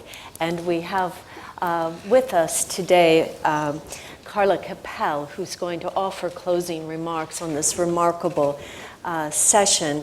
But before I turn the floor over to Carla, I would like I know that could have been the last word, but I know you each probably have one last word. And I'm going to just say one word or 2 sentences. You're good. I really think I'm good. I think it's important for us to know that we're living in a very difficult world with ISIS. ISIS is a formidable extremist. They work together, they understand us, we think separately, and we don't understand them. If we're going to win this battle, we really have to work together and we have to move far ahead of them. Well said. Well, as has been always my point, that national action plan is the only way to make governments accountable and respecting the agenda of women, peace, and security. So national action plan, national action plan, national action plan. Thank you, Ambassador. Susan? I'll just reiterate what I said at the beginning, which is that an extraordinary moment of violent extremism, violent conflict is also an extraordinary opportunity for really pushing us to think outside the box, to collaborate and integrate in ways that we haven't previously. And I'm heartened to see some of that taking place. I would say we need both action and understanding, and I would like to take up the previous speakers who emphasized the need for more research in this arena. Wonderful. Thank you all, and I hope you will join me in thanking the panelists. And I'm going to ask you just to stay put.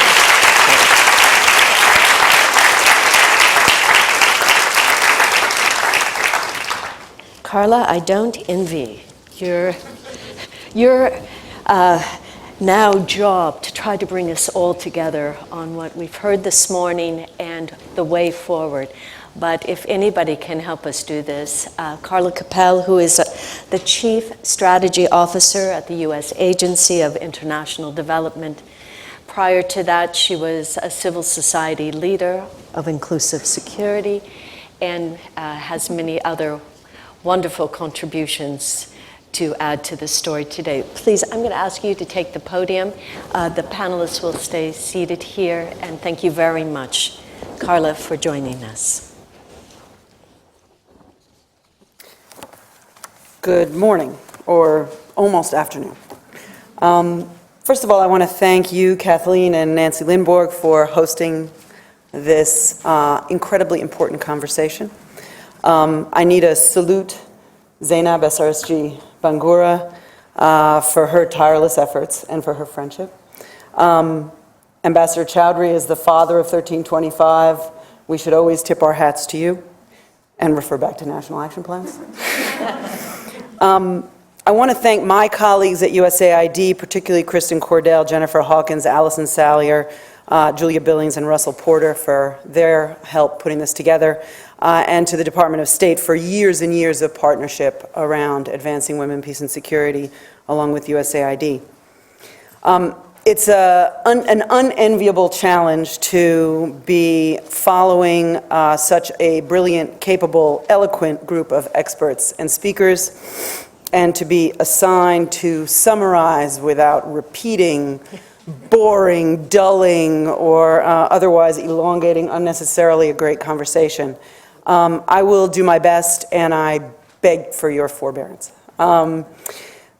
2015, as has been mentioned and was alluded to in the panel, is really a critical year. It's the 15th anniversary of 1325. It's our first opportunity within the US government to review and update the National Action Plan on Women, Peace, and Security.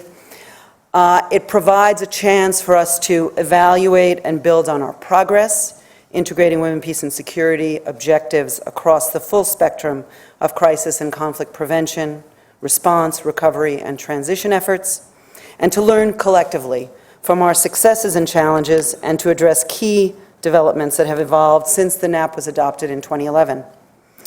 In initial consultations on the intersections of countering violent extremism and women, peace, and security have been a central topic and front and center, not only in the minds of those in government, but those in civil society. In part, that's because the world has evolved extremely rapidly, and new preeminent challenges have emerged. In part, it's because the National Action Plan actually provides a perfect entry point for thinking about gender and women's issues as they relate to countering violent extremism, and for sharpening the focus of the U.S. plan on the issues related to countering violent extremism. The U.S. National Action Plan is one of the most critical policies we have to support women's leadership and participation in efforts to combat, reduce, and prevent terrorism and violent extremism, even if it wasn't crafted as explicitly as it might have been in addressing these challenges. Eric Postel spoke earlier today about the U.S. CVE strategy, and he mentioned that it focuses in part, in large measure, on addressing the root causes of extremism through awareness raising, through countering extremist narratives, through emphasizing community-led interventions, and through enabling attention to local grievances. And as Rob Brzezinski told us, and I think was echoed in the remarks of the panel, such a strategy must involve women to be successful. It is a strategy that is tailor-made for their engagement and plays to their strengths and their role in societies around the world. It's clear that women have critical traditional and contemporary roles that make their involvement and inclusion essential. Whether you look at the role of mothers and female community members in Pakistan, who can either be involved in de-radicalizing young people or in helping drive and fund extremist recruitment efforts. Or you look at the ways the Hakama singers in Sudan have incited conflict and now are being engaged to promote peace. You look at how Rwandan women have used traditional authority to stem violence, or you explore the influence of Central American women in encouraging or discouraging young people to join criminal gangs and commit crime. At the same time, today we know that gender and women's issues in countering violent extremism are multidimensional. And I mention this not because it hasn't been said, but simply to draw all of these threads together. Females join radical groups and perpetrate attacks, but the reasons they join can be different from those of males, and the path to de-radicalization must be unique. Women and girls can have critical roles in preventing or encouraging recruitment and radicalization, as well as de-radicalization and reintegration of former members of extremist groups. And women and girls are terribly brutalized by extremist groups, and often that brutalization is a calling card and a trademark of those radical groups. Across religions and regions, a common thread of extremist groups is that in almost every incident, their advances have been coupled with attacks on the rights of women and girls. As SRSG Bangura noted today, a battle is being waged on the bodies of women and girls. It's clear that women and girls are essential players who must be engaged and involved, and whose unique needs must be addressed in any effort to counter violent insurgency. As Ambassador Chowdhury noted today, both men and women have the power to empower. The international community continues to grapple with a thoughtful response to the gendered dimensions in countering violent extremism, as Chantal alluded to. It's clear we must consistently demonstrate steadfast support for the promotion of gender equality and women's rights, for the protection of vulnerable populations, for women's voice and role in all peace-building efforts, and for a better understanding of women's diverse roles and agency in combating violent extremism. At the same time, the approach and modalities must be refined and applied more consistently. USAID is really striving to sharpen and strengthen its efforts. For example, in Africa and Middle East, we're examining how our targeted investments in women, peace, and security can counter violent extremism by strengthening the role of women and youth in political and peace processes, by enabling them to engage on priority development and reconciliation needs, by advocating for equitable access to justice, productive resources, and peace dividends, and reducing vulnerability to violence, trafficking, and recruitment by armed groups. But those are just initial steps. There's much more to do, and there's a great deal more to learn. That's why the conversation this morning has been so incredibly important. It offers us some important takeaways as we move forward. Among them, the international community, building on SRSG Bangura's eloquent and impassioned message, must develop and adopt new and expanded and more effective strategies for providing protection and support to women and girls who are vulnerable to and victims of insurgent movements and extremist groups. Second, we need to better enable and expand counterinsurgent networks among women and youth. Third, it is critical that we invest in and expand the research base as a means for identifying promising engagement and protection strategies, as well as approaches to promoting consistent female engagement. Those must be strategies to hinder recruitment and radicalization, to enable women's inclusion in early warning systems, and to enable de-radicalization and reintegration of former extremists. Fourth, as Tim Curry reminds us, we need to focus on ensuring domestically that women's leaders and voices are elevated, and that the narrative is gender sensitive and attentive to the differentiated needs and roles of women and men. Fifth, as Jackie O'Neill tells us, we need to better address the needs of and involve women in the security sector. And sixth, as Eric Postel noted, we must more extensively and better leverage social media to combat extremism and to counterbalance the extremist narrative being promulgated online. Right now, we're not winning that battle. There are many other lessons and takeaways we could draw from the conversations that have happened today. There were an enormous number of important points that we should carry forward. Today is one important piece of a broader conversation, and I hope that the synthesis I'm providing at least gives us a sense of some of the important threads that emerge from the conversation. I want to speak on behalf of not only AID, but the Department of State and USIP in thanking you and asking that you carry the conversation forward. We really, really appreciate the fact that so many people took time out of busy schedules to do a deep dive into an issue that cross-cuts work and unfortunately creates devastating international headlines every single day. We look forward to continuing the collaboration, we invite the discussion, and we welcome your ideas. Have a wonderful afternoon. Thank you.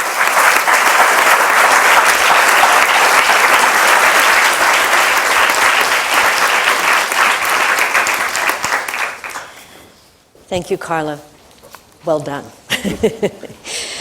I want to just take this minute and also recognize the collaboration that USIP, USAID, and State Department, our colleague Christian Cordell and Julia Billings, as well as Allison Seller, who isn't here.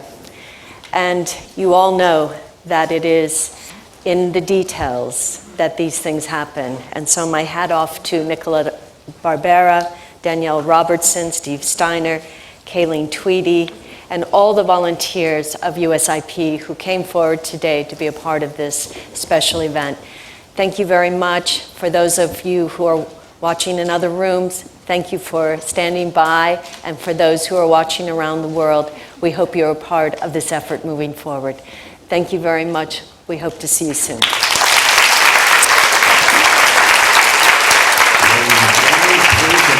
Until the official party departs. Yes, straight up.